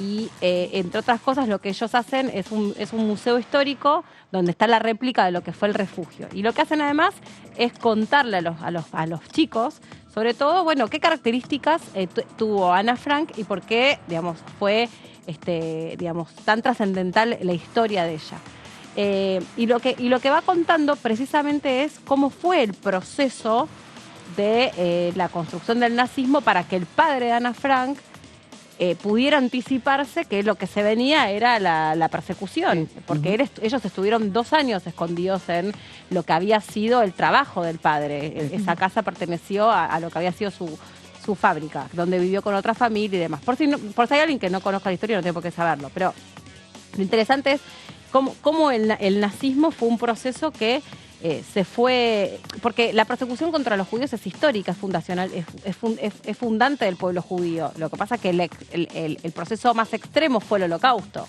Sin embargo, esto a lo largo de 6.000 años viene sucediendo que el pueblo judío es expulsado, bueno, 6.000 años no, 5.000 y pico, es expulsado de Israel y es un proceso que se fue construyendo hasta tener un momento extremo. Lo mismo pasó con nuestra dictadura, ¿no? Fue un proceso que se fue construyendo, que empieza, pero que no termina ahí.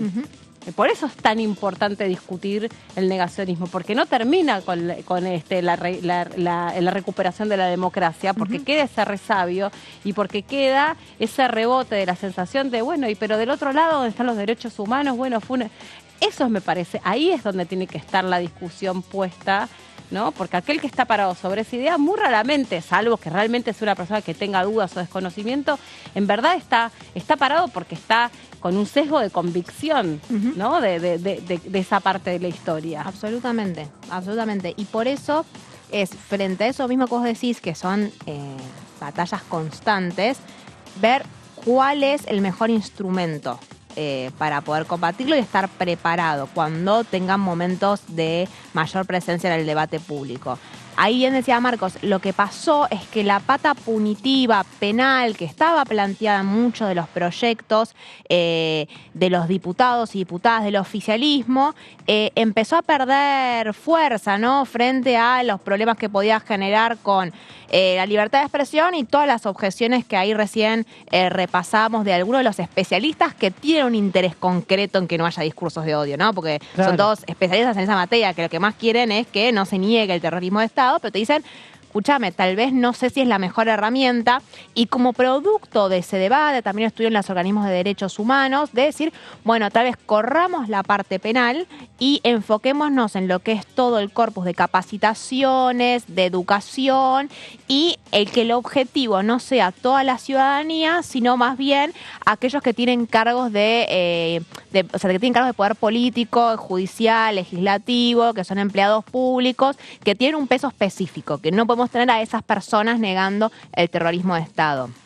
Y yo por eso traje lo que es la formación obligatoria de derechos humanos, que es un proyecto que presentó Hugo Yasky hace ya 2 semanas, más o menos. Hugo Yasky es el presidente de la Comisión de Derechos Humanos, que es un poco un anticipo y la forma que se espera que vaya a tener el dictamen final de la Comisión de Derechos Humanos. Todavía se está debatiendo, está viviendo presencia de varios diputados y diputadas de la oposición. La idea es llegar a acordar un proyecto que necesariamente necesita el consenso mayoritario de la Cámara de Diputados, porque de vuelta es establecer qué clase de discursos a 40 años de democracia no se puede seguir teniendo en la Argentina, y eso no lo puedes conseguir con una mayoría mínima porque no lo puedes implementar después, te lo van a vetar en el futuro y no tiene el peso simbólico y social para generar un verdadero cambio cultural. Entonces, lo que presenta el proyecto de Hugo Yasky, que fue el que encabezó y está impulsando todo el debate vinculado a los casos de negacionismo, lo que plantea es, bueno, se establece una capacitación obligatoria en materia de derechos humanos con énfasis en los crímenes de lesa humanidad cometidos por el terrorismo de Estado en el 76, así como en todos los genocidios reconocidos por el Estado argentino. Es decir, el foco se hace en el terrorismo de Estado, pero la idea es que cubra a todos los genocidios, como puede ser el holocausto nazi o el genocidio armenio, que son 2 crímenes de lesa humanidad reconocidos por el Estado argentino, y la posibilidad de ampliarlo a futuro en el caso de que, bueno, se reconozcan nuevos genocidios o ojalá que no suceda, haya nuevos. Y que va a estar a cargo de la Secretaría de Derechos Humanos. Ahora, ¿a quién va a referirse esta nueva legislación en el caso de que se apruebe en la Cámara de Diputados y después en el Senado? Van a ser todos los funcionarios, funcionarias y empleados y empleadas públicas de los 3 poderes del Estado, judicial, legislativo y ejecutivo, que hayan accedido por elección popular, es decir, desde el presidente, a concurso o designación directa, es decir, ministros y todos los empleados públicos de planta permanente o transitoria que ocupen un lugar en el Estado Nacional. Y que negarse a hacer esta capacitación en materia de derechos humanos sin ninguna causa justa, obviamente estás enfermo, no se aplica, puede dar lugar a de diferentes tipos de medidas disciplinarias. ¿Qué es lo que también sostiene el proyecto? Esto es lo central y un poco al acuerdo que se busca llegar después de todo el trabajo en comisión. Va a haber una modificación del Código Penal, por lo tanto, en algún momento va a tener que tratarse en la comisión que actualmente preside María Luján Rey, diputada del PRO, que no se formó por el contexto electoral y porque, digamos, que el horno no está para bollos para tratar algunos temas, al menos hasta las elecciones, que lo que busca es que va a ser reprimido con inhabilitación absoluta de 5 a 10 años para ejercer cargos de funcionario público cualquier persona que públicamente niegue, minimice, justifique o reivindique el terrorismo de Estado y el resto de los genocidios que fueron reconocidos por el Estado argentino. Es decir que hubo excesos, es decir, durante el terrorismo de Estado ejercido por la dictadura cívico-militar del 76, minimizar los 30.000 desaparecidos. Muchos de los discursos que escuchamos en los últimos meses de parte de Javier Milei y Victoria Villarruel podrían, en el caso de ser judicializados, ser penados con una inhabilitación para ejercer cargos públicos de 5 a 10 años. Vos sabés que, sobre todas las cosas, lo que te decían muchos militantes de los derechos humanos o personas, insisto, como el diputado Goyán o el diputado que vino antes... Toñoli. Eduardo Toñoli. Sí, Eduardo Toñoli, aclaraban, digo, para que veamos cuál es la trascendencia de una capacitación en este sentido, que no es lo mismo en negar que el reivindicar. Absolutamente. ¿No? Entonces, como que eso que hizo Victoria Villarroel ya ni siquiera es negar. Negar es decir, no fueron 30.000. Pero lo que hizo Victoria Villarroel en el debate de los bicis es reivindicar. Es equiparar, ¿no? Que los crímenes que pueden haber ocurrido por afuera de lo que fue la organización terrorista del Estado esté equiparado con cualquier otro crimen que pudo haberse producido en la misma época, y eso es reivindicatorio. Sí, es reivindicatorio, aparte porque cuando se habla de excesos es repetir lo que fue el argumento de Macera durante los juicios, digamos. Los primeros que hablan de que el gobierno militar cometió excesos fueron los propios militares que estaban siendo juzgados en el juicio de las juntas. Entonces, ahí hay una continuidad histórica y discursiva muy clara, que ya directamente para eso no es minimizar, es literalmente utilizar los mismos términos que utilizó Macera. Claro, y cuando vos haces una reivindicación es lo mismo que vos hagas una apología. ¿No? Porque que vos reivindiques un proceso terrorista... Eso es uno de los temas que he mencionado en lo que, de lo que hablamos ayer, que ya en algunos puntos la figura de apología ya impacta sobre algunos discursos. Y sí, porque de alguna manera vos también estás suponiendo que si vos te convirtieras en el próximo funcionario encargado de ese área, vos no tendrías ningún problema que eso volviera a suceder. O sea, es más, lo verías bien. Sí. No es que tuvieras algún problema, es que estarías a favor de organizar una cosa así. Sí. O no crees que... El motivo lo amerita, ¿no? Si hay un motivo que lo amerite, se puede. Si vos elegís una instancia de debate que indiscutiblemente es un debate, cualquier debate, sea organizado por un canal de televisión o sea organizado por Capit, como fue último del domingo, es un momento discursivamente muy resonante y es un momento de muchísima exposición, a eso me refiero, ¿no? Es como un spot. O sea, todos sabemos que el spot tiene... Pero con 48 puntos de rating. Claro, es como que Messi salga a jugar en la final del mundo con una camiseta que diga aguante Macera, o no sé, o una caricatura de Messi con el bigote de Hitler. Eso es lo mismo, es apologético. Es apologético de figuras nefastas y siniestras que ya fueron condenadas, además. Sí, de vuelta, lo que decía Yonto, ya tenemos 300 juicios, no es que estamos hablando sobre el aire. Hay pruebas recabadas hace 40 años sobre lo que fueron los crímenes de lesa humanidad. Hay testimonios, hay sobrevivientes. O sea, el valor del testimonio del diputado Goyán en el recinto, diciendo... cómo él, en primera persona, necesita decir, ¿sabes qué? Sí fueron 30.000. Ya sabemos que el número 30.000 es una convención y es un acuerdo y ¿no? Porque nunca dicen, no fueron 30.000, fueron 50.000. Siempre fueron 10.000, siempre es menos. Siempre son los que aparecen en la CONADEP, que es el único registro que se tiene, porque obviamente la discusión parte de la base de cómo no están los cuerpos y nadie da información sobre dónde están, se construye el número sobre la base de que todavía hay genocidas presos, pero que no dan la información que se necesita para que los familiares encuentren a sus familiares muertos. Sí, voy a decir algo que creo que lo dije la otra vez también. A mí me llama la atención dentro de quienes sostienen, que creo que es otro de los temas de los que íbamos a hablar hoy, ¿no? Dentro de quienes sostienen con mucha claridad que Hamás es un grupo terrorista, que lo que está haciendo Hamás es organizadamente salir a cazar judíos y salir a, digamos, con una bandera,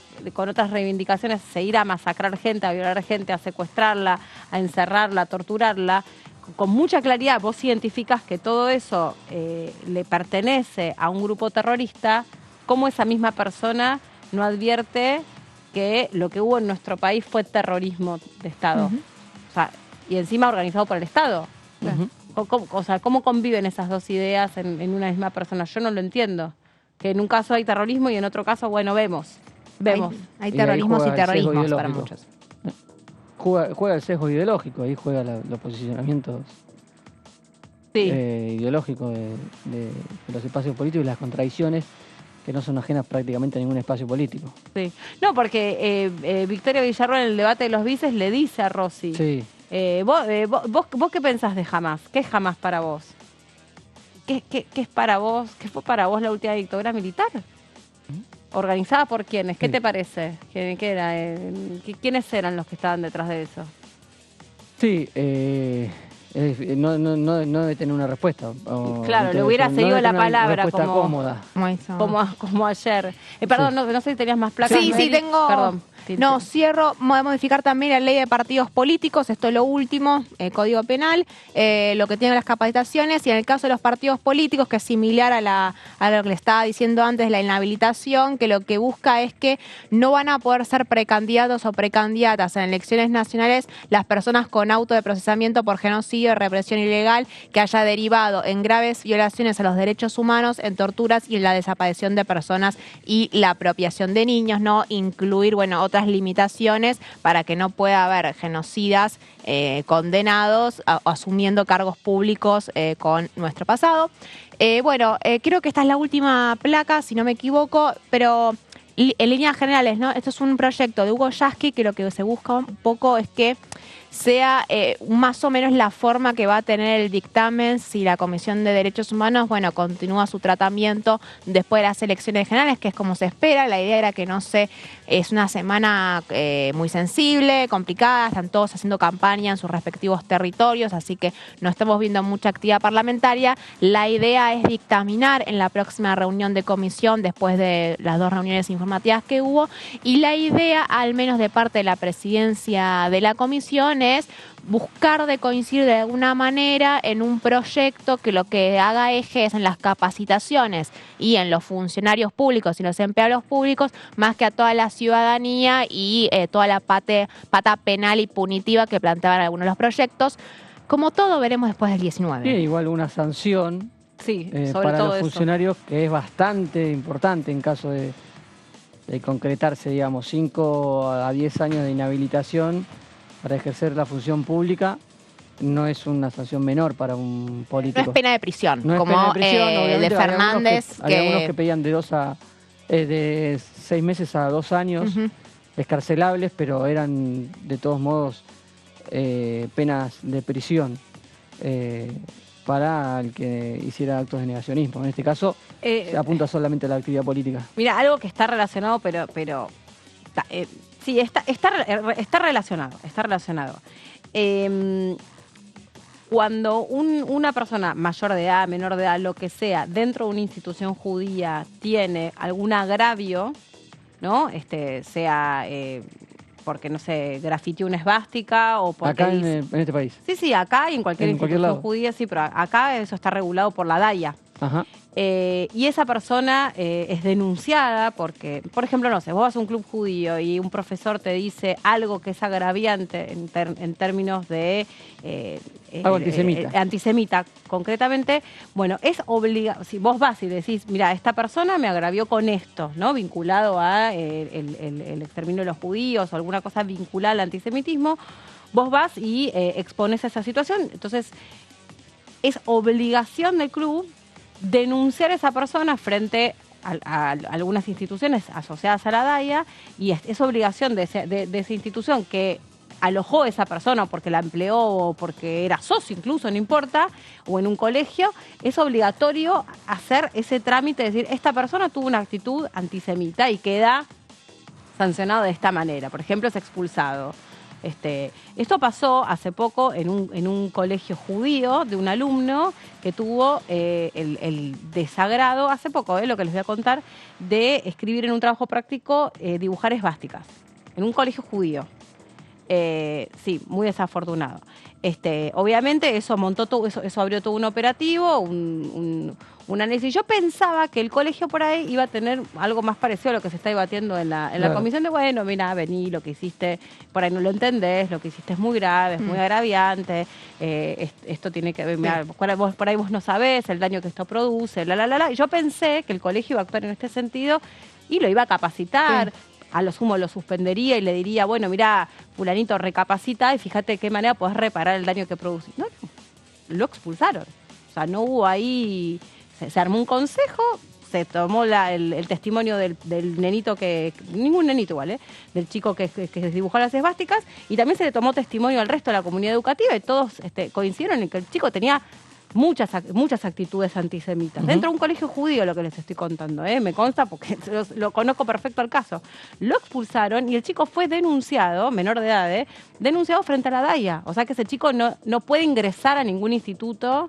Me puedo imaginar que, entre otras cosas, no será recibido en Israel, por ejemplo, si él quisiera alguna vez conocer. Y el chico es judío, además de todo esto. Dicho sea de paso. Para cerrar el tema y también... Entonces hay argumentos, hay recursos que se pueden tomar para decir, bueno, ¿viste esto que hiciste? Bueno, no se puede. Y para cerrar y vincular todos los temas que venimos hablando, hay un proyecto que también se trató en la Comisión de Derechos Humanos de la diputada Mariana Stillman para incorporar el antisemitismo en la ley actual de antidiscriminación, porque hoy no se menciona antisemitismo, sino discriminación por nacionalidad o por raza. Sí, racismo. Racismo, y quiere incluir la palabra antisemitismo. Eso tuvo buena aceptación. Y probablemente también pueda avanzar al mismo tiempo que el negacionismo. Que fue una de las diputadas que habló en la última sesión especial a propósito de lo que dijo Miriam Bregman en el debate y toda esta cuestión sobre se había pedido o no había pedido un minuto de silencio y todo lo demás. Bueno, cambiamos un poquito de tema, nos seguimos quedando en la agenda parlamentaria. Otro de los avances que hubo esta semana que pasó, que hubo muchas actividades, tuvo que ver con la discusión alrededor de la necesidad de crear un instituto de la danza. Sí. Habló sobre este tema Gisela Marciota, que es miembro de la Comisión de Cultura. Lo escuchamos. Por suerte estamos funcionando la Comisión de Cultura y vamos a darle seguramente dictamen al proyecto que va a crear el Instituto Nacional de la Danza, que es un proyecto que se viene trabajando desde hace muchísimo tiempo, con una enorme militancia de las trabajadoras y trabajadores también de la danza, para lograr que hoy esté en el temario este proyecto que ha logrado ser unificado. Había dos proyectos de dos diputadas distintas, una de la diputada Uceda, un proyecto de la diputada Uceda, otro proyecto de la diputada Romina del Pla. Se pudo llegar a un acuerdo para unificar y tener un solo proyecto, que es el que esperamos que hoy ya tenga dictamen de la Comisión de Cultura, así que muy entusiasmados con poder estar tratando este proyecto de tantos años de reclamo de las trabajadoras de la danza. Y además cumpliendo con nuestra Constitución Nacional, porque el rol que tiene que tener el Estado respecto de la cultura, como muy bien decías y mencionabas y subrayabas, está en la Constitución Nacional. Digo, es parte del cumplimiento de nuestra Constitución estar legislando en este sentido, apoyando y dándole esta entidad de tantos años de lucha que tienen las trabajadoras y trabajadores de la danza. Bueno, Marquitos, ¿también estuviste con este tema? Estuve con ese tema. Mira, estamos contanos. siguiéndolo. Sucedió la semana pasada. ¿De qué trata este proyecto para crear un instituto de la danza? Que es Similinca, podemos mencionar. Sí, claro. Pero la danza no está representada y es un reclamo que vienen trayendo hace varios años las asociaciones de danza y diversos diputados se hacen eco y lo presentaron. En este caso avanzó y tuvo, como veíamos recién a la diputada Gisela Marciota, que estaba en la puerta de la comisión, tuvo dictamen en la Comisión de Cultura. Todavía falta que pase por presupuesto, por una cuestión que vamos a estar contando ahora. Bueno, ¿de qué va el proyecto que se consensuó? Hay un proyecto de Romina de Pla, principalmente, y un proyecto de Marisa Uceda, del Frente de Todos. Acordaron y se presentó un dictamen entre ambos. Artículo primero: la danza en sus diversos géneros y manifestaciones, por su valor social y por constituir un factor esencial en el desarrollo de la cultura, al ser creadora de valor simbólico, será objeto de promoción, estímulo y apoyo por parte del Estado. Este es el objetivo principal y la definición principal del proyecto. La danza pasa a ser, por definición, creadora de cultura y será objeto de promoción, estímulo y apoyo por parte del Estado. ¿Y qué va ese apoyo? Vamos a ver ahora. ¿Qué se considera danza? Toda actividad corporal de movimiento manifestada artísticamente a través de distintos géneros, estilos y formatos interpretativos según las siguientes pautas. Que constituya un espectáculo público y sea llevado a cabo por trabajadores de la danza en forma directa y real y o a través de sus imágenes, que refleja alguna de las modalidades estéticas existentes o que fueran creadas y otras que posean carácter experimental. Entran todos los géneros aquí, no es solamente lo que se ve en el Teatro Colón. Cualquier baile ingresa como danza, que conforme un espectáculo artístico que implique la participación real y directa de uno o más sujetos compartiendo un espacio común físico o virtual. Y tenemos la última definición.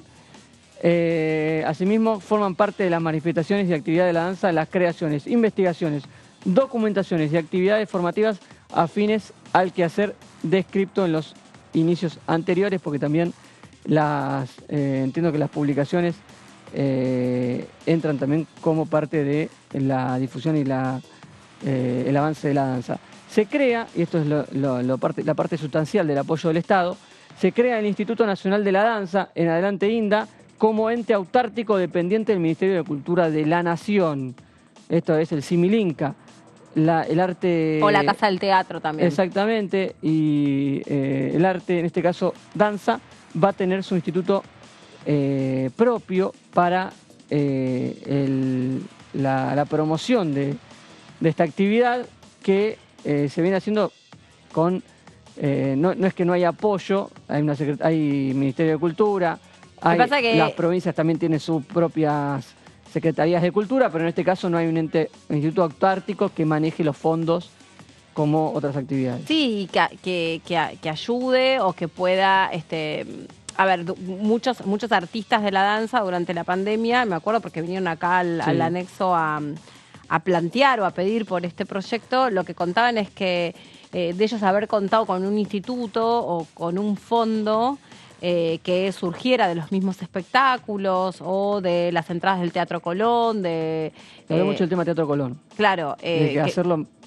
más federal la posibilidad de que exista igual ahora hay un intento de, no sé si fueron en el último tiempo, los últimos cortos años, post pandemia digo, pero hay como un corte social distinto. No estoy hablando del tipo que tiene ¿cómo se llama? El contratado el año, no estoy hablando de eso, estoy hablando el palco en el Colón. Gracias, sí, no estoy hablando de eso. Digo que si vos vas eventualmente a algún ballet o alguna ópera, ya hay un corte social un poco distinto, no es ya el brillo, el taco, el tapado de piel y es todo élite. Hay como una búsqueda de que el Teatro Colón, por su excelencia, también con distintos espectáculos que han hecho como, no sé, que es desde que Patricia Sosa está en el Teatro Colón, por decirte algo, como de cruzar públicos un poco más variados. Pero más allá de esto, lo que dijeron los artistas de la danza, me acuerdo es Bueno, nosotros en la pandemia, la verdad que los músicos, dentro de todo, no sé, si tenían sus temas puestos en Spotify o un streaming. Está el tema de los derechos de autor y qué sé yo, vas teniendo ahí una regalía. El artista, bueno, tiene o la Casa del Teatro o el Inca, o si apareces un capítulo en Canal Encuentro, bueno, tiene como un sustento mínimo. Nosotros, los bailarines, nada. Y durante la pandemia, más que ir a hacer una presentación en una plaza de hacer de pareja de tango y que nos pongan una moneda en un sombrero, no tenemos como mucho de qué valernos. ¿Y qué va a ser un artista? Va a ser un, no sé, el cisne, ¿cómo se llama? No sé. El cisne negro lo va a hacer en su casa por Zoom. El lago de los cisnes, del cisne negro de la película. El evento que aparece. No, y la película. ¿Qué? El cisne negro. Claro, por eso. Claro, entonces, bueno, ahí la diferencia entre todo, y lo otro que decían es que claramente la danza para nuestra cultura es uno de los rasgos identitarios más fuertes que tenemos. Nosotros somos reconocidos por nuestra danza, por el tango, por el folclore, por el ballet clásico, y sin embargo no está el apoyo. El folclore, una de las impulsoras también es Verónica Caliba, que trae mucho el tema del folclore de Salta y del norte, obvio, porque había mucha movilización de los sectores en el norte que le acercaron a ella también la inquietud, y desde el inicio de su mandato presentó siempre el proyecto. Muy activa la diputada, la diputada Caliba es muy activa, siempre fue una trae. de las que habló en la comisión. Funciona en este instituto que se crearía, como dije anteriormente, repito, dictamen de cultura, pero tiene que pasar también por presupuesto. El apoyo financiero a la creación y producción de la danza no oficial, sostenimiento y equipamiento de salas, importante, apoyo a la investigación teórica, técnica y artística, difusión de la danza, otro punto importante, contribución a la jerarquización de los trabajadores de la danza, entre los objetivos y las funciones del instituto. Mucho también el tema de la danza rebajada al contenido del entretenimiento de la televisión, más berreta, si querés, ¿no? Como mainstream. Sí, nada, la bailarina el que te hace el pasito así, y la tipa por ahí estudió 10 años en el Teatro Colón, se quemó las pestañas, se rompió el alma y está haciendo así atrás de un conductor de televisión. Entonces no hay una jerarquización de la cantidad de años que esa persona se fue formando y se fue capacitando. Entonces, esto me parece también súper importante, porque hay otros artistas que 100% están valorizados. Sí, claro, claramente. Y si tienen un desarrollo detrás y un apoyo de instituciones del Estado con mucho más desarrollo. Lo de la música, como decías, muchos artistas que está muy aceitado el tema de los derechos de autor de la música, que se cobran muy rápido, y muchos músicos han podido sostener económicamente el tema en la pandemia, muy importante. Vamos con lo último. Vos en una fiesta pasás música, tanto de la fiesta va a los derechos de autor. Sí. Se suena una vez en una radio. En las redes sociales, en las radios, exacto, está totalmente monetizado eso. Sí, muy aceitado. Integración de este instituto. Habrá un director ejecutivo electo por la comunidad de la danza por voto secreto, en función del resultado del Registro Nacional de la Danza, a través del sistema de mayoría simple de los miembros, que deberá acreditar conocimientos y trayectorias específicos en la materia. La dirección ejecutiva estará a cargo de una persona designada por el Poder Ejecutivo de la Nación. El mandato será por 4 años, al igual que en el Inca, que el Poder Ejecutivo pone también la dirección. Igual cuando vino Pablo Echarri acá al Congreso, que hablaron del tema de la ley de financiamiento cultural, o no me acuerdo, no incluía la danza.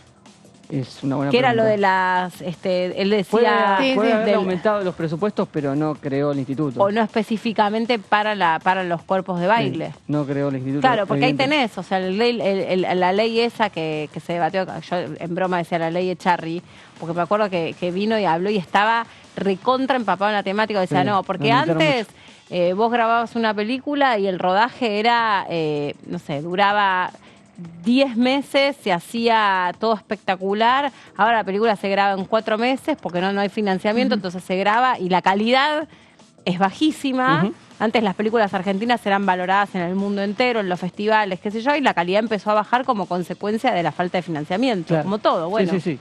Y es lo que pasa en la producción audiovisual, que al ser costosa se nota mucho cuando baja la inversión. El directorio tendrá representación de cada una de las regiones del país, está dividido en el proyecto de ley el país en regiones, norte, centro, son 7, si no me equivoco, que tendrán representación. Y la última, y esto es aquí, da para hablar de por qué va a pasar por presupuesto. La Oficina de Presupuesto hizo el cálculo del impacto que puede llegar a tener por los fondos que destina para este instituto. Por impuestos internos coparticipados será un 1%, se estima casi 9.000 millones de pesos a valores de mediados de este año. También se destina una parte de juegos de azar y concursos deportivos, 872 millones de pesos, y el 5% de los recursos que tiene actualmente el ENACOM, esos son 429 millones. En total, el costo fiscal de este instituto, según la Oficina de Presupuesto, sería de 10.238 millones anuales, equivalentes al 0,006% del PBI. Okay. No es un costo muy alto.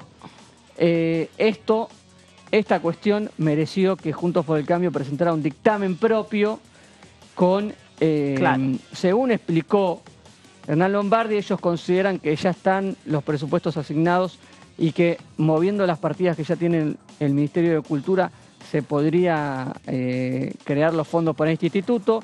Acompañan la creación, pero tienen una diferencia con el tema de dónde salen los fondos, y por esta cuestión y por esta discusión del costo fiscal y de los presupuestos es que el proyecto tiene giro y pasa ahora a la Comisión de Presupuesto. Por eso se demora hasta que esté ese trámite la posibilidad de que vaya al recinto. Hay mucha presión, algunas de las diputadas que están impulsando este proyecto terminan mandato el 10 de diciembre, así que van a hacer fuerza para que termine de salir el dictamen y van a meter presión a la Comisión de Presupuestos para que agilice ese trámite e intentar sancionarlo antes del 10 de diciembre, por lo menos en la Cámara de Diputados. Una de las personas que estaba detrás de este proyecto es la diputada Romina del Pla. Al igual que la diputada Gisela Marcelo, pero Romina del Pla venía como, siempre que le preguntábamos qué tema cree que dentro del año parlamentario debe quedar discutido y en lo posible aprobado, siempre hacía mención a así que hablamos con ella. Mira, hoy la Comisión de Cultura, como ustedes venían diciendo, le dio dictamen a este proyecto que veníamos trabajando como, de algún modo, expresión de lo que estaba reclamando la comunidad de la danza, ¿no? Había dos proyectos, uno nuestro, que juntó la firma de 20 diputados y diputadas, uno de Marisa Uceda y Lía Caliba, que también tuvieron una cantidad importante de votos. Bueno, finalmente, después de audiencia, después de informativa y demás, trabajamos en un dictamen común. Así que eso fue muy importante porque el dictamen tiene una característica, que es que no solo crea el Instituto Nacional de la Danza, sino que coloca que ese instituto tiene que tener un objetivo central en el impulso de la danza independiente. Pone la danza en general y en particular, especialmente la danza independiente, que nos parece clave porque justamente la danza es una expresión artística que está presente en todo el país, en cada rincón. El problema es que la mayor parte de la gente la hace con su propio esfuerzo, ¿no? Exacto. Incluso en actividades que dan rentabilidad, pero dan rentabilidad para otros. Los festivales, esto, lo otro, en general, poco y nada es lo que cobran aquellos que desarrollan su arte. Se los piden por amor al arte. Claro, se los piden por amor al arte, pero los que cobran las entradas se embolsan a lo loco. Entonces, justamente, que haya un reconocimiento de que danza es trabajo y que, bueno, haya un trabajo a partir del instituto en este fomento de la actividad, en esta protección, en este impulso y la posibilidad de que quienes están formándose para ser bailarinas, para ser bailarines, para ser coreógrafos, para ser iluminadores, etcétera, bueno, puedan realmente hacer eso. El instituto tiene otra función que a mí me parece fundamental, que tiene que ver con no solo el registro, que también lo plasma la ley, que hace un registro de quienes integran la comunidad de la danza en todo el país. Te cuento que el Movimiento Federal en la pandemia hizo un registro parcial, muy parcial, y bueno, censaron a 15.000 integrantes. Wow. A mí me sorprendió porque cuando llegaron Mariela Ruggeri y otros integrantes del Movimiento Federal de la Danza al despacho, la primera vez a plantearme, mira, tenemos esta ley hace 15 años dando vueltas, necesitamos que alguien la presente de nuevo. Y empezamos a discutir el tema y le hicimos charlamos y llegamos al acuerdo de ponerle algunas correcciones. Digo, bueno, es que el universo de gente representa alguien que no tiene idea, digo, bueno, qué sé yo, serán 600 personas, 1000 personas. Dicen, mira, no, en un relevamiento muy parcial, muy chiquitito que tenemos, es de 15.000. Entonces, debe ser muchísimo más vasto, probablemente tengamos una sorpresa con eso. Y el otro aspecto es que la danza, como expresión artística tan importante, además no estamos muy acostumbrados a ver danza, ¿no? También importa que podamos tener el derecho al acceso a la cultura, pero la danza es una expresión artística inmaterial, que al mismo momento que se está produciendo se desvanece. Con lo cual, poder tener un registro, poder tener un archivo, poder, digamos, tratar de tener un acervo en ese sentido es fundamental. Fundamental. Bueno, viste ahí también lo que decía sobre el final, Romina del Pla, eso de poder tener un archivo también, porque el Inca tiene su archivo, va generando su propio material, lo mismo las bibliotecas musicales, pero es verdad que no hay archivos vinculados a los cuerpos de ballet y ahí, bueno, está bastante involucrada la diputada con este tema. Sí, claro, es una de las autoras de los proyectos que terminó en el dictamen de la Comisión de Cultura. Te diría que el tronco principal es el proyecto del Pla, era muy parecido con el de Marisa Uceda, que es el del oficialismo. Ambos tenían mucha firma, mucho acompañamiento y eran muy parecidos. Así que los juntaron y hicieron un dictamen unificado. Sí. Dicen que, bueno, el deseo era que hubiera una próxima sesión esta semana, que obviamente uno tiene la sensación que la anterior es un poco complicado que suceda, pero estaba la expectativa, había una expectativa. Sí, fue igual el resultado, si se acuerdan, que el martes de la semana pasada hubo una reunión encabezada por Cecilia Moró con todos los jefes de bloque de la oposición y el oficialismo para de alguna manera neutralizar la sesión que iba a haber el miércoles, porque ya el miércoles había una sesión convocada por parte de Javier Milei y un sector del PRO con estos 4 proyectos de resolución vinculados a los argentinos y argentinas secuestrados por Hamás allá en Israel y pedidos de informes. Bueno, el oficialismo toma la decisión de convocarlos para no llevar un tema tan sensible como este a un recinto para que todo el mundo pueda decir lo que pueda decir, con las consecuencias que podía tener.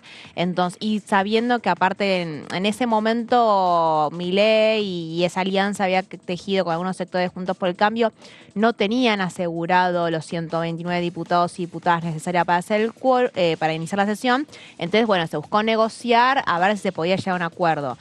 Cecilia Moró convoca a todos estos diputados y diputadas y terminan definiendo sacar un comunicado conjunto, denunciando y condenando el atentado terrorista de Hamás, pidiendo por la resolución del conflicto, y también se acuerda que Santiago Cafiero venga a la Comisión de Relaciones Exteriores a dar un informe, obviamente no televisado y reservado por la sensibilidad de la información que pueda llegar a dar, para que dé cuenta un poco sobre qué gestiones estuvo haciendo el Estado Nacional para poder buscar a los argentinos que están secuestrados o que están viviendo en Israel y quisieron venir los vuelos y demás. Y bueno, y como parte secundaria de ese acuerdo que se genera es que, el oficialismo va a esperar hasta después del balotaje también para convocar la sesión que se buscaba darle media sanción a la ley de financiamiento educativo. ¿Se acuerdan que tuvo dictamen y que había una expectativa de Sergio Massa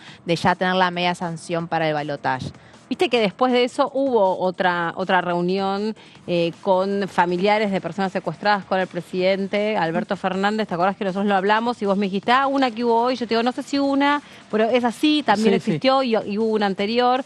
Porque al principio lo que los familiares le decían al presidente de la Nación es, por favor, a través de algún país árabe amigo, que se pueda facilitar un... y siempre es Irán, se piensa, ya que todavía... se hablaba de Egipto.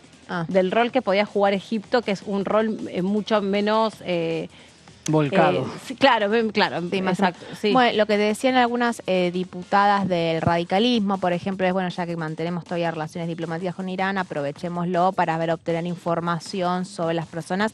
Lo que se buscaba era, de alguna manera, bueno, a ver qué es lo que está haciendo el presidente del Estado Nacional, que de vuelta, como son temas sensibles, por ahí no son de acceso público, entonces se acordó que, bueno, que venga, que nos informe, y si estamos conformes, perfecto, pero que, bueno, tener esa instancia, y se logró acordar eso. Un mecanismo de presión, de presión dentro de las vías diplomáticas. Lo que también Alberto Fernández dijo, que me parece bastante prudente, nosotros no tenemos diálogo con Hamás, porque Hamás es un grupo terrorista. Podemos tener diálogo con Irán, podemos tener diálogo con el representante de la liberación de Palestina, pero no con un grupo terrorista. Es muy difícil establecer una negociación con un interlocutor que es un grupo terrorista. Entonces, es mucho más difícil ahí el campo de acción diplomático o de alguien vinculado a la Cancillería. De todos modos, trabajaron muy bien para repatriar argentinos y otras personas que buscaran salir de la zona de conflicto. Bueno, muchachos, nos sacamos el lunes de encima a este equipo. Y ahora quedan 6 días para el día de balotaje. Tremendo. Bueno, ese dato es es como, demoledor. sí, es como los días para Navidad según Crónica, que les empiezan a contar en enero del año anterior. O sea, es muy difícil. Empezamos a contar las horas. A partir del jueves empezamos a contar las horas. Gracias. Se quedan en la pantalla de TV porque ya llega el análisis y nosotros nos vemos mañana, por supuesto, en la segunda edición. Chau.